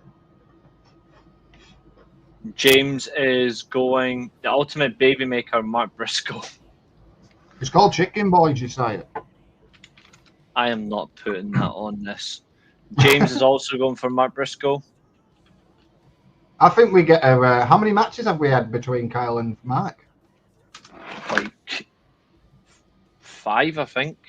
I think we get. Is this the 5th match now, or is it the 6th? I'm sure this is the 6th match. Right, so I'm gonna go with a. I want them to do one more for a 7 series match. I agree with that, Mo. I just don't see another member being added. And I don't want that to happen as well. I don't want it to end up like the NWO. No, Abel, you said earlier on, you said Bobby Lashley, then you said MJF. So are you going with MJF, which is your one match switch, or are you sticking with Bobby Lashley? And you can change a match later. You said Bobby Lashley earlier on. I've got the receipts. For the national title, the new belt that's coming in, the Casino Gauntlet. Bobby Lashley at number 2, Shelton Benjamin at number. Bobby Lashley at 1, Benjamin at 2, and then probably Cedric at 3 for a laugh.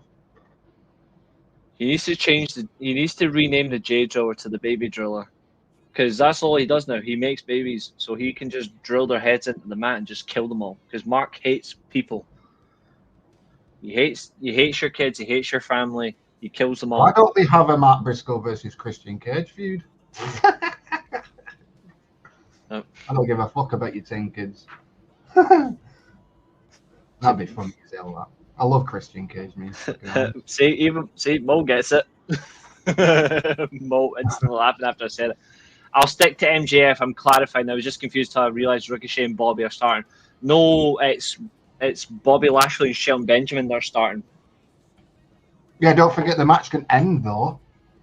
With those two. Yeah, they can end at those two. It would be the funniest troll moment. Bobby Lashley could say to Shelton, lie down, because I've been a world champion, you haven't.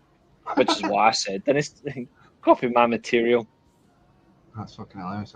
That'd be piss funny. And then Shelton Benjamin's like, I'm a better wrestler than you. You fucking lie down.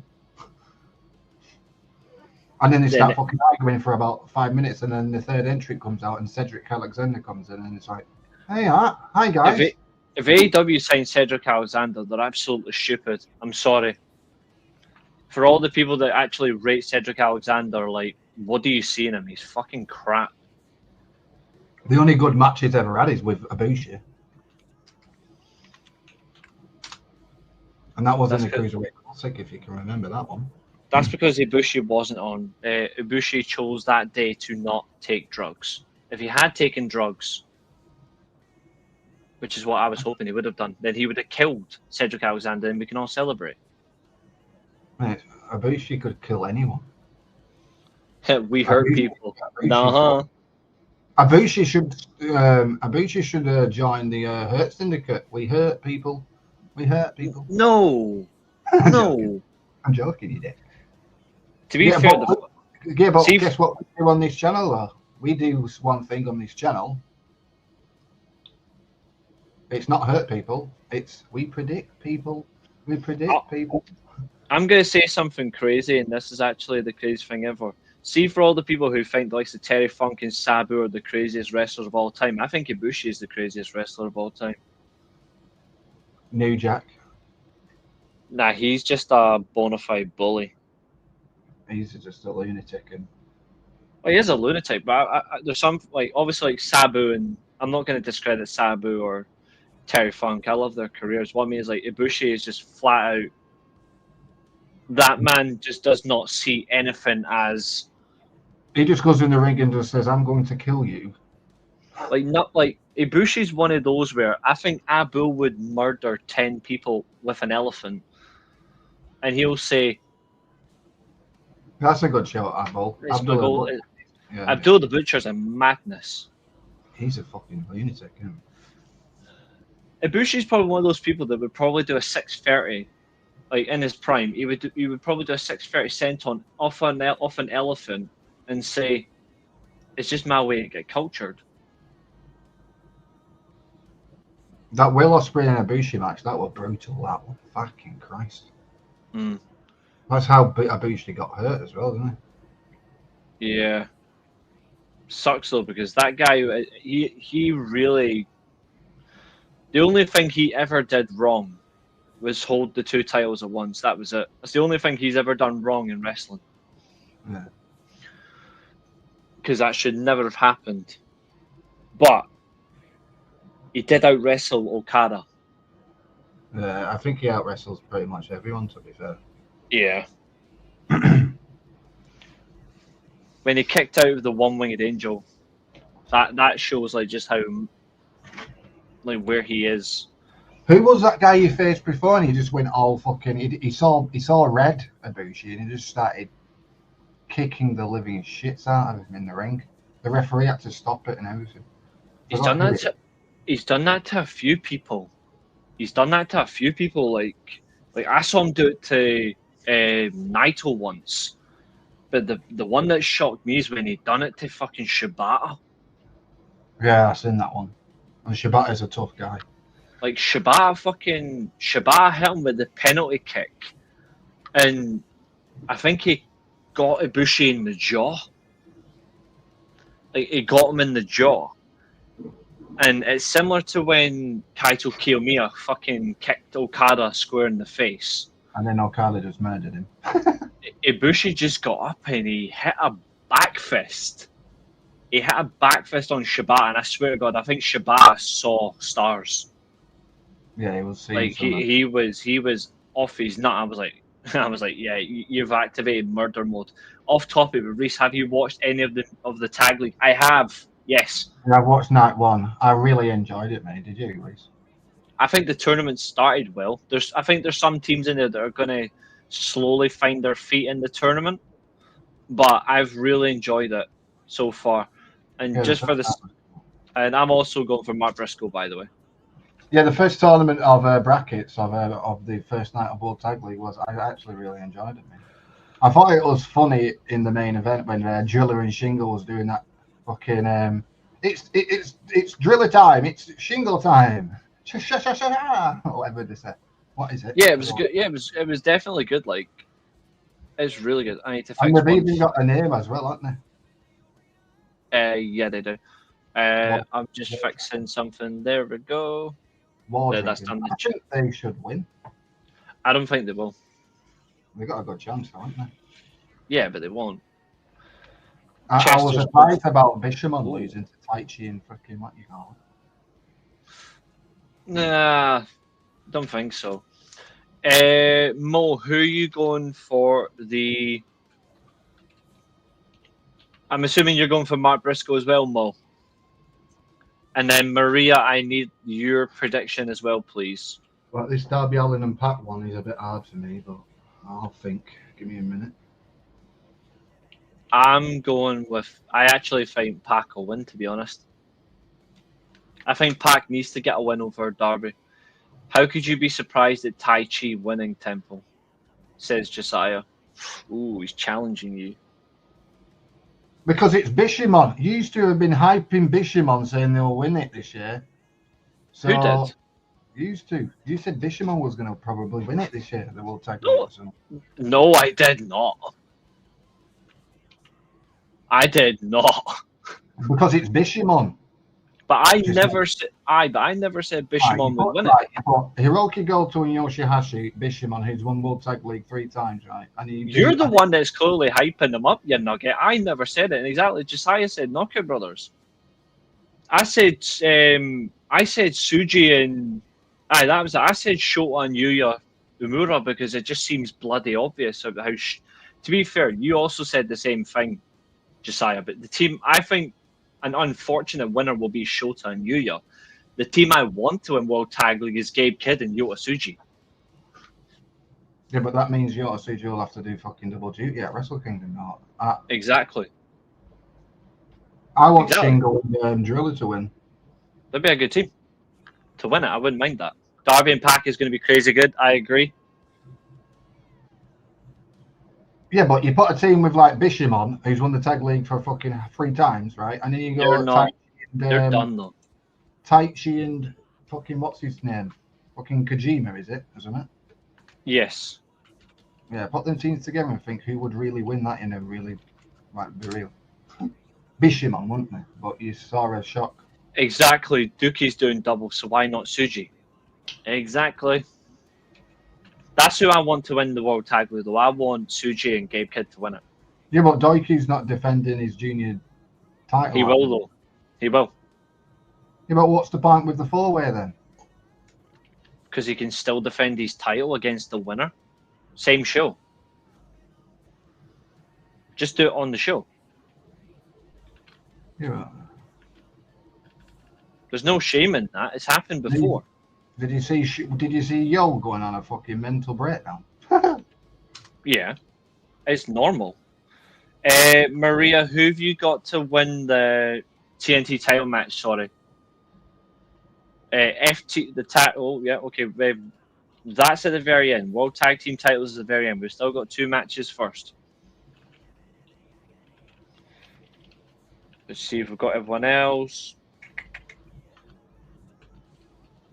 Right, you bum ass. Who have you got for Pac versus Temple? Well, Pac versus Temple. It's me beating Temple. Beating Pac. I'll go with. Mo's going for Darby Allin.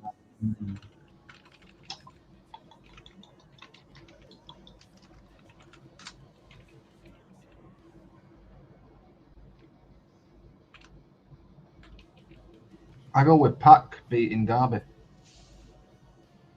You've got Pac as well. Okay. Because then Pac has beat Omega, Hangman, and Darby, 3 of the top guys in AEW history. There you go. And his first big one was Kenny as well. Yeah, Kenny and then Hangman, and now he's going to beat Darby. That's 3 big guys. And next, you'll need to go and push Pac, please. I don't know. The weird thing is, though, is like I would like to see him get pushed in the main event, but I don't know if he's going to be. Is Paige and Joe main eventing? I would assume so. Yeah, Pac is going to quote his finish, he is going to brutalize him. Abu, if you're still in the chat, need your prediction, bud. I like it when Darby versus Claudio, and then Claudio just chucks fucking Darby across the fucking near the announce table. Abel's going for Pac as well. Good. Right, the 4-way tag match for the right to choose the semi-final stipulation. This is for their match. So the teams for this match are as follows. It's Babes of Wrath, which is Willow Nightingale and Harley Cameron.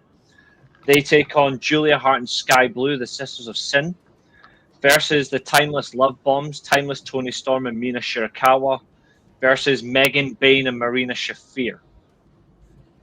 I'm gonna go. I think based on the match, I'm gonna risk it. I'm gonna risk it in this match. You're gonna risk it for a chocolate biscuit. I'm going for the Sisters of Sin. I'll go with Roderick Strong and Joey Janela, please. They're not in that match. What? It's a fatal 4-way for women, you nugget. You're not. Roderick Strong and Joey Janela. Shut up. Megan Bayne and fucking Marina Shafir. Do you not get the... I did, but you're still embarrassing. Abel's going for Catherine, good. You get your predictions in. Timeless Tony Storm and okay. It's going to 2 ways. Either Megan and Marina are they involved at what? Can't read that shit from here. This goes one of 2 ways. Either Megan and Marina win or they're not involved at all, which means they're not involved in the decision or the match. Yeah, you don't pin Megan Byrne, do you? Yeah. What's the point in that? Because she can take a loss. She's already took a loss already, hasn't she? Not as much as you'd think. Yeah, she lost against Chris Statlander, didn't she? Or something. She's like the only major loss she's had in AEW was the loss to Tony Storm, but that's a major loss. But she doesn't have like any major losses. If anything, this wouldn't be a problem. Yeah, but I'd pin Megan Byrne. Who wouldn't? To my bedroom wall. To be fair, I think your missus probably has a better chance of doing that than you. Just saying. No, she's a Julia fan or a Tekla guy woman, so she would still want the F5. No, I'll just give it after this stream. She'd probably deck you, mate.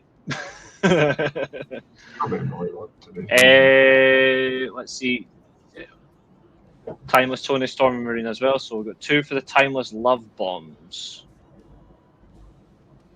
Who comes up with these names? What are Marina, Shafir, and Megan Byrne called? Are they just called Megan They're just Byrne? the 2 of them. They're not giving themselves a tag team, no. What's Megan Byrne and Ford name? Do they have a name? Goddess and Big Jugs. Oh wait, that's my name for them. No, what's the actual name when Ford's actually wrestling? It was just Bane and Ford. That was it. Catherine's got some interesting predictions. I'm going to drop them in right now for everybody. Let's go for Catherine. Kathleen, who relates with women's wrestling. Is that the one? Yep, she hates women's wrestling. And she's a champion on the SWE, which makes it funnier. So she's got Boom and Doom. She's got Bang Bang Gang. She's got... what do you know? Catherine's also picked a prediction of mine as well that stands out. Okay. Why don't you call it the Megasis Riders? That is just too... Get a load of this match tomorrow. Gado, Gabe Kidd, and Yota Tsuji versus Dick Togo, Don Fally, and Evil. Oh, dear Lord. That is going to be wild. That's all right, Catherine. I know things are going on. There's nothing to worry about on that. You don't need to worry about that. You're welcome at any time. It's all good, Catherine. Life is first before anything. And family is first before anything. You're missing one, Catherine, unfortunately, and it's bum-ass Kingston and the hook signal. She's gone for Chris Statlander to retain. Well, that's a good shout, Cat. Goddess Problem. That's a good shout. I like that one. That's a good name. It's original. She's gone for Hangman Page. She's gone for Kenny Omega and Jurassic Express. She hates Hangman that much that she still picks him to win matches. She's gone for Bobby Lashley to win the gauntlet. Good shout. She's gone for Kyle Fletcher to win the TNT title. Retain the TNT title, sorry. She's gone for Darby Allin to beat Pac. For the four-way, for the right to win the four-way, she's also gone for the Sisters of Sin. Yeah, but we're not seeing Thunder Rosa. She's on Ring of Honor, ain't she, Thunder Rosa? Hook and Burger Kingston. Thunderstorm should have been in this tournament. That's the wind-up, Catherine. Why does she not like Thunder Rosa? She calls her Cunta Rosa. Who's sandbag do? Who's sandbag do? Was it Thunder Rosa or Britt Baker? Or did they just sandbag each other? Oh, they both sandbagged each other, but Britt Baker, when it comes to sandbagging, is one of the worst. When she sandbagged Mercedes Moné, I wanted to hop the fucking where I was sitting. Why was you at the event? Yeah. Yeah, I was at both of them. Was that in England? Yeah, that was the first. That was All In, second one. Yeah, Second All In at Wimbledon. I was at both of them. I sat above but- the entrance ramp in the first one, and then the second one I was sitting overlooking the ring, Yeah. like just like I was close to the ring basically. Yeah, the first one I met MGF in McDonald's. Fucking irons. He's there just in McDonald's. I met SoCal Val. I was sitting talking to her and her husband at like the pre-show party. It was hilarious. And then I got a picture with MGF and posted a picture on on X and my Facebook, and I just captured it with MGF meets MGF. To be fair, my entire favorite moment of the first All In weekend was making Sean Ross Sapp and Denise Salcedo angry at the same time. It was hilarious. Oh, Sean Ross Sapp hates me anyway. I said something to him once when I met him in when he went to a TNT Extreme event in Liverpool. Because he's a pussy and he only fights women. He's a fucking idiot. And she's gone for FTR. So that's Catherine's predictions in full. I will say I enjoyed the women's blood and gut match, but I thought the men were better. That's because you just prefer the men, Catherine. Even though the women's match I really like the women's. I like the women's finish. I'll say this though. I thought, in terms of a balanced opinion, I actually do respect what Ricky Steamboat said about the women's match. The fact that he said personally it was not for him, and he didn't abuse the women, he didn't take the piss out of them.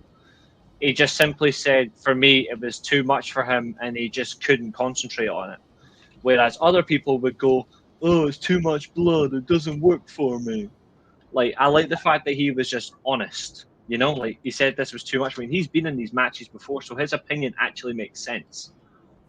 Yeah, the Steamboat's a goat anyway, man.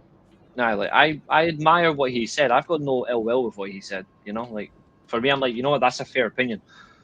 Sean Ross Sapp sucks. Agree. Do you want me to tell you what made him and Denise Salcedo angry? Because I met them both. Do you want me to tell you what made them angry? Divine Vanity.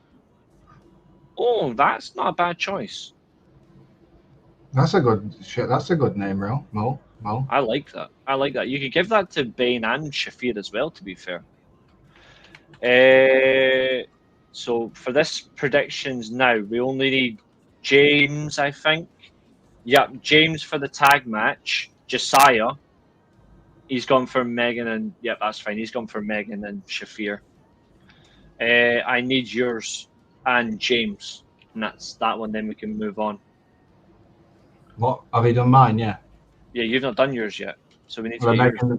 Megan Bain and Shafir. You've gone for them as well. Okay. Yeah. I just like Megan. I just love it. I just love Megan Bain. Any match that Megan Bain's in, just put Megan Bain.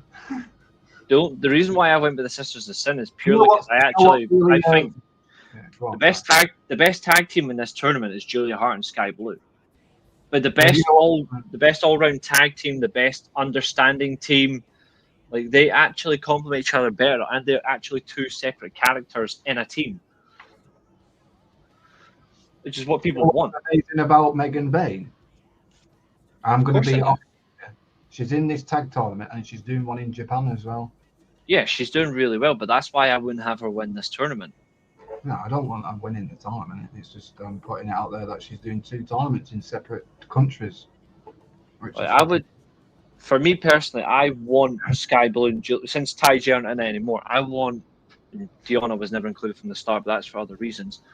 Like I want Julia Hart and Sky Blue to be the first tag champs, and I want them simply to pin Storm versus Mina.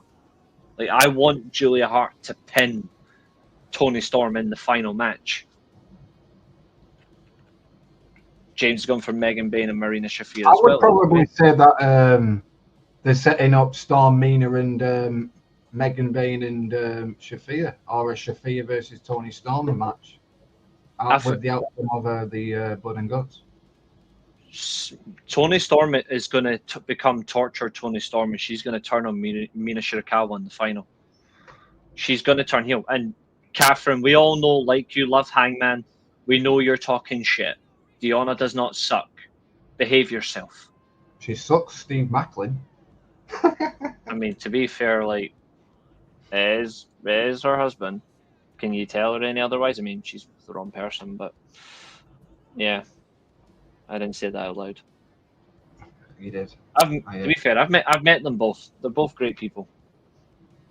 I'll take Miz, but if he loses this match, the Death Riders turn and Pac becomes the new leader. Mox. Yeah, you meant Mox. Okay, so John Moxley for Mo. Interesting. I like Kyle O'Reilly getting pushed. I like this push. If he does get 3 wins in a row, John Moxley's very vulnerable when it comes to submissions as well. it's a good story. The fear of submissions has really done well for him. It's better than the Gunther thing because Gunther's the same and he doesn't like submissions.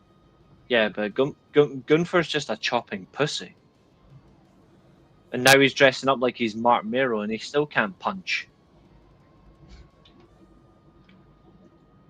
The thing is, though, this match is interesting because I still want Marina Shafir to take over the Death Riders and why is Catherine Marina Shafir as the leader. Has Catherine got a burr in her house? Why is she poking it for? With a stick? That's not what he means. Oh, what does it mean by poking the burr? It means like, no, it basically means like she's trying to get under my skin because she knows like I'm a big Deonna Purrazzo fan. No, I'm just pissing about, bro. Mox because he needs to get back on track winning. Mox is done. Mox needs to leave. And when I mean leave, not leave AEW, he just needs to leave on hiatus for a while. Yeah, go and get respectfully, and I'm going to use these words exactly. Moxley needs to take a break and get his wife pumped and get her pregnant because she needs to get off TV as well. That's what I was actually going to say. It's time to get some tequila shots for her, not him. Some tequila shots and just rack up and get on with it. Have a kid. Not kid. Kids are sheep, aren't they? Oh boy, have a child. Josiah, you're the Chihuahua. To be fair, I'm more of a wolf. I like to be alone. I am a lone wolf. Anyway, I'm not sure about this one. I am not sure about this one. I like the fact it's a no holds barred match. It's not the match I actually wanted. I wanted an ultimate submission match, to be honest. I wanted 30-minute ultimate submission, no interference. It would go on about 10 hours then, wouldn't it? No, ultimate submission in 30 minutes. Not that type of lone wolf. At least I have hair, and I actually know how to win things. Abel's going for Kyle O'Reilly. Like, I think I would have preferred ultimate submission in 30 minutes because it would rally it. Do you eat turkey out there? Yes, we eat turkey. I fucking hate the thing. Horrible.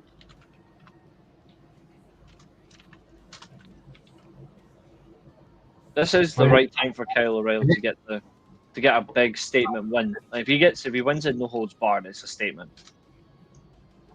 Isn't it Thanksgiving over there in America in a couple of days or whatever? Yeah, because there's no live SmackDown next week. And it's Thanksgiving weekend for them next week. Is Thanksgiving just like Christmas, really? No. Totally different. Yeah, but you have all that like turkey and all Yeah, that but shit. it's different. Thanksgiving for the Americans is celebrating the end of the Pilgrims. Because we all know it wasn't theirs. They just took over. A 30-minute ultimate submission that ends 1-0 Kyle O'Reilly. See, that's the thing. I would have that all the way through. Just beats the piss out of him, then in the last 10 seconds, he forces the submission win. Ankle lock in the final 10 seconds. Let's have a look. What else we've got? Pretty much Kyle O'Reilly everywhere. Kyle O'Reilly's really... Has he ever won the Ring of Honor World title? He has once. Years ago. Yeah, he beat Adam Cole at Wrestle... Well, no, Adam Cole beat him at Wrestle Kingdom, I think. The reality of it as well is like... I've always wondered where he would go. But he has certainly taken things on. Is Raw taped as well for Monday? Yes, it is. Yeah, is SmackDown taped for today? No. No, SmackDown's live tonight. It's taped next week. Go to New Japan and save your young boy Mox. Go on, I'll say Kyle to win. So James is going for Kyle O'Reilly as well. And remember, everybody apart from Fernando still has their one match change. Fernando, who have you got? Kyle O'Reilly or Moxley? And then the other is yourself, mate. You got Kyle O'Reilly or Mox? I got a bad feeling that Mercedes is going to beat Chris Statlander. So you changing your mind? I still need your prediction for Mox O'Reilly, though. What, me? Yeah, you. Kyle O'Reilly. Okay. Taps Moxley out again. Statement made. And then The amount of Moxley, submissions he's had, the amount of submission attempts even that he's landed on him is insane. yeah, and then But to Moxley beat him gets with the antelope's good. and then Claudio turns on him, and then Shafir gets took over, and then when Moxley comes back, unfortunately for you, he joins his bum ass mate. Yeah. But I don't call him bum ass Kingston. I just call him Eddie Kingston because I don't mind. If he knew how to wrestle, the world would end. Yeah, but he can though. That's the thing. He can't wrestle. That's your opinion, though, isn't it? It's not an opinion; it's a fact. It's not a fact. It's you saying that you can't wrestle, so it's an opinion, isn't it? It's a fact. Like, Death Row would do a better job than him. I reckon I've done a good job so far, knowing it's the exact same set of predictions as me, and I do feel mine are at least somewhat logical. Ooh, logical. Okay. Scenes when Josiah realizes that the pre-show can fuck him about. Yep, Mo, you're the only one that's picked. No, there's two people that picked Moxley. Chester as well. You're the only two. It's a split across the board, and just for saying sake, I swear to God, if he's an idiot, I will kill him, but I'm sticking with Brodido. Like, I still find the time... Actually, hold on, do I want to? I don't know. Don't forget Adam Copeland and Christian Cage are coming back soon, so if FTR win, they're going to do that, aren't they? So think about that. The Cage is still injured, that's the problem. That's what I'm thinking now as well. And he needs surgery.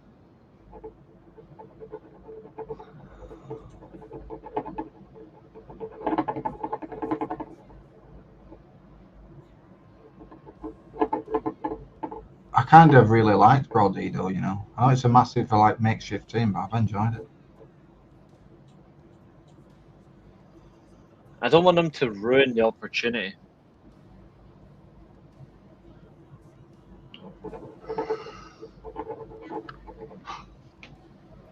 Mo's gone for FTR. When's Buddy Matthews back anyway? Is he still injured? No idea. No idea.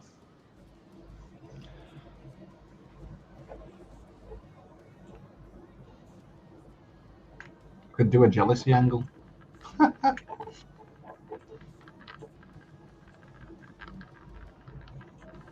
You've been tagging with a master wrestler called Bandido whilst I've been out, bro, King. You dickhead.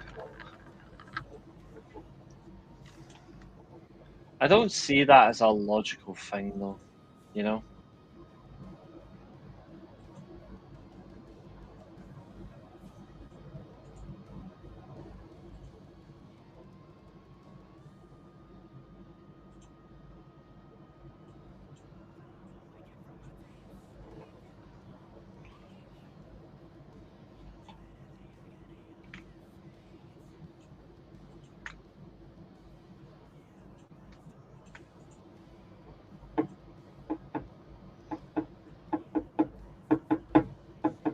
I wouldn't mind that. Yeah, Cheers, Abu. He's got to go out. I want FTR to win. Someone, for the love of God, beat Josiah this weekend. Well, Josiah can't draw with anybody, so Josiah has the moment of death. And I find that's a fair take on it, Mo.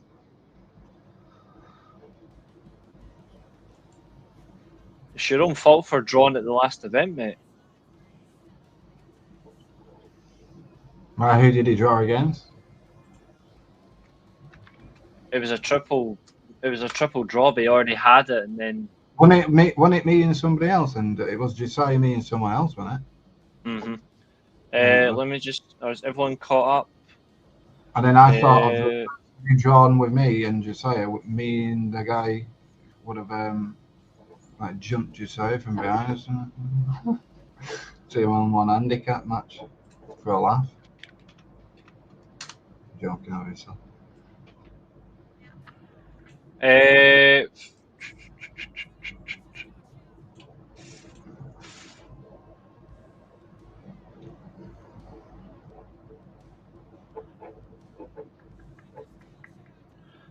Fernando, you still need to give me your prediction for O'Reilly versus Moxley.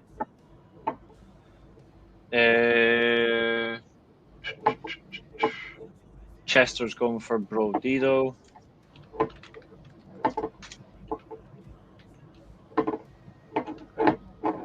Who are you going for? Fuck the arrival. Fuck the arrival. All right, just the main event for you, Fernando. Well, not the main event, but like our main event of our final match to predict.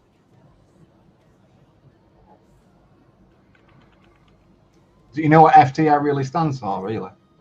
Yeah, fuck the revival. No, Fernando, Temple, and Reece. I did originally put down Brodido. I'm not going to change it. I still need to decide if I want to actually change our match or leave all my predictions as are. So it's just Josiah and Maria, and then that's all the matches. And You I'll put be me locked down in. on the FTR, aren't you? Yes. Okay.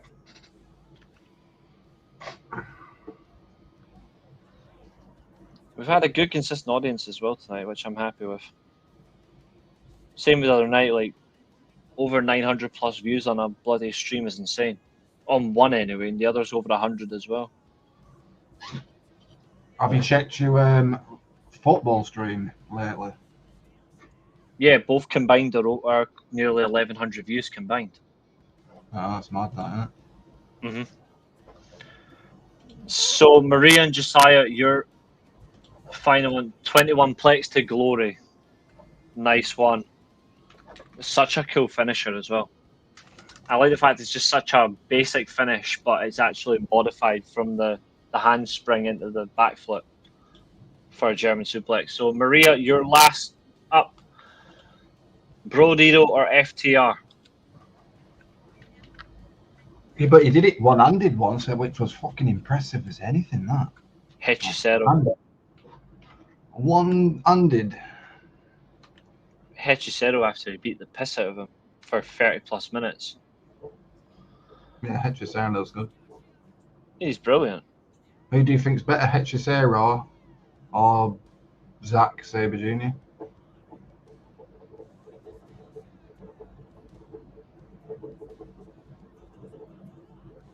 Have we even had that match yet? To be fair, I've seen both live, and I've seen both of them outwork Will Ospreay. But Zack Sabre Jr. is the best technical wrestler in the world, so I'd still say Zack. But Hechicero is top 2 in terms of Mexican wrestlers right now. Without debate. Yeah, Brodido's number 1, Hechicero number 2, and I don't give a shit who's number 3. Yeah, Bandido's the best right now from there. Bandido's the best in the world now. Not just He is my wrestler of the year, and Evil's my booker of the year. One show and he's already saved the planet. Yeah, Hechicero isn't far behind at all. Like, it's crazy shit. But that's your predictions. So, ladies and gentlemen, before I lock them in, do you all want to stick? Or do you want to make your one and only change? This is your opportunity. You have 2 minutes. And I will time you. Put the countdown on then. Dun, dun, dun, dun, dun, dun. Oh no, I'm not going to put it on screen.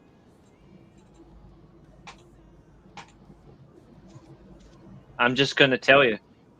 Chester is getting locked in. That's fine. Where's Chester? There he is.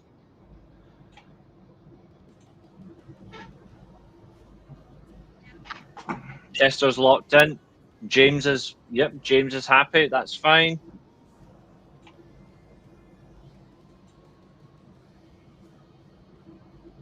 Because he wrestles all the time in New Japan.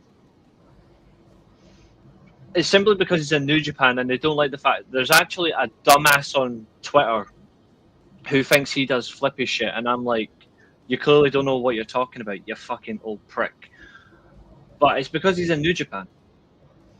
And I'm like, it's ridiculous. If he'd been in WWE, the same person would be cum guzzling for him, put it that way. Catherine's sticking, that's fine. You guys have got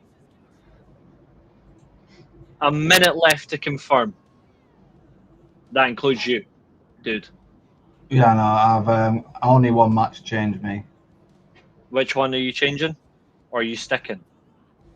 Changing Mercedes Moné to beat Chris Statlander. Yeah, I've got that. You're fine. Josiah's sticking. He's not changing. That's fine. Now, myself, obviously, Josiah will go from... He goes to this. And no surprise, I am as well. I'm locked in. I'm not changing. Yeah, you need to change mine. It still says Chris Statlander. So you want Mercedes to win? Yeah, that's me on it. That's me on the change. Yeah. Okay. And that's time up in. Mo is locking in as well. And since time's up for everyone else, that means everyone else is locked in by default. Excellent. Well, there's your predictions. Now for the fun part of the show before we wrap up tonight. Gonna stop sharing. Ugh. Just going to go around everybody, and I just want to ask one simple question for everyone.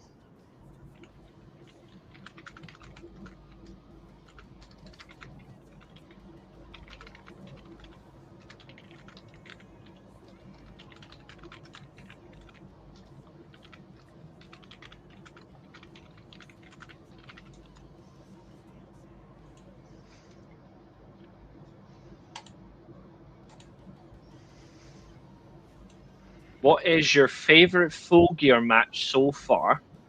And what is your favorite Full Gear event? I want to know what everyone's thinking on that. For me, I'll say it straight up. My favorite Full Gear event is 2019. But my favorite Full Gear match is Kenny versus Hangman.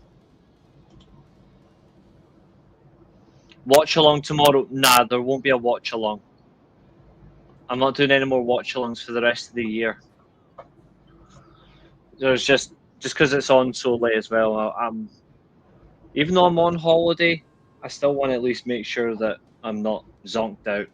But we will be reviewing it on Sunday. Myself, Temple, Josiah will be reviewing it on Sunday as well as the World Tag League. So we're reviewing the start of the World Tag League on Sunday. So do check us out for that. So there's a little spoiler for everybody.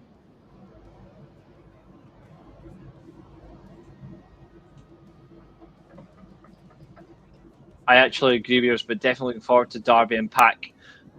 That match is going to be really good. I think it'll be underrated by the circumstance of the match. I like the 2022 Full Gear, and my favourite match is Hangman versus Moxley when Hangman won the world title. There you go. Hangman won the title off Kenny. Yeah. But he did wrestle Texas Deathmatch against Moxley Full Gear, I believe. Yeah, I think so. Actually, no, it wasn't. Sorry, it wasn't. Hangman versus Moxley Texas Death was Revolution 2023.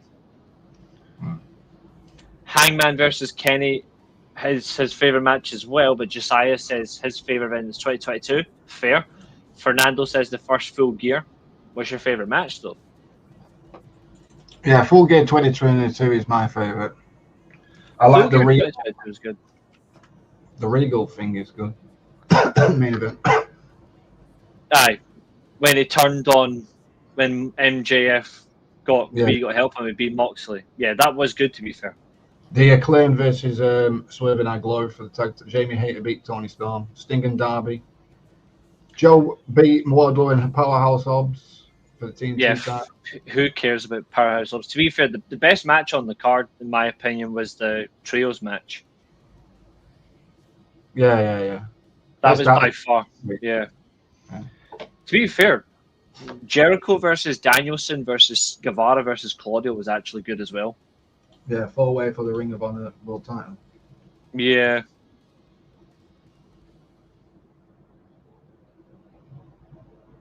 But for me, the best match on that card was 100% Death Triangle versus the Elite. My Death Triangle is still my favorite trio in AEW. Hangman versus Kenny, says Maria.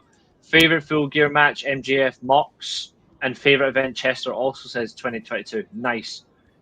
Event 2019 and favorite match, Kenny Moxley unsanctioned. Good God Almighty, that was brilliant. To be fair, is that when I'm both like fell into fucking yes, that fucking what you call it, the barbed wire.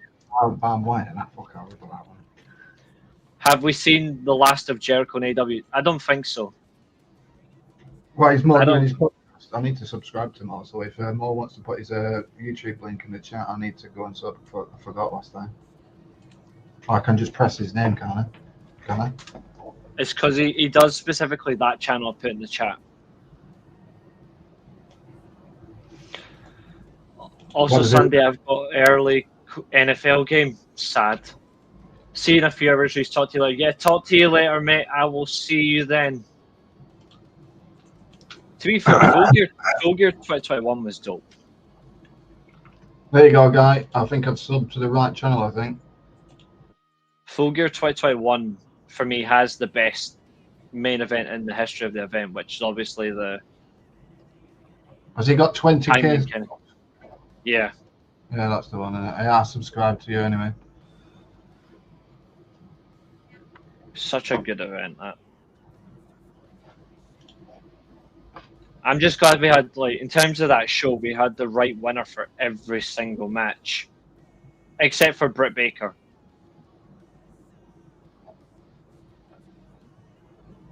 I might go back and rewatch some of that event that night. Yeah. I forgot about, to be fair, that as well. Like Lucha Bros versus FTR was on that one as well.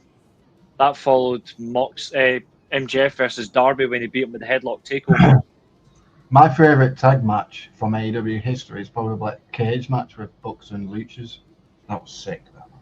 Well, that's by far the best match in AEW's tag match history, in my opinion. Did Mox have Regal in his corner against MJF in 2022? Yes, but then but when Regal turned, didn't he gave him the ring. He gave him the ring, which was really good moment. It was a really good moment because MJF got an email off William Regal years ago saying he's not ready, and then MJF took it to heart, and then at the end of it, Regal just said, "You are ready." Boom, there's your world title. Yeah, it was hilarious. So on the portrait stream, the one that's purely in portrait, that's on 128 views at the minute. And the landscape one is currently sitting on... I actually like that you split the two and you get the combined total added on. 50. Okay, fair enough. Either way, I'm not too fussed about that. I enjoy what we get. But ladies and gentlemen, I just want to say thank you for tuning in this evening. Those are your predictions. This has been your stream. I'll be back tomorrow. Do check us out tomorrow night. But in the meantime, check out TemplePlays on YouTube as well. Just for you guys is back on Sunday. I'm back tomorrow. I'll see you then. And Au revoir. bang! What he said. See you later, guys. And today, our time comes to an end. This has been another exciting stream. Thank you very much for watching. And also, remember, if you get cracked over the head with a steel chair, you're not going to get concussion. You're just going to come back here. Goodbye.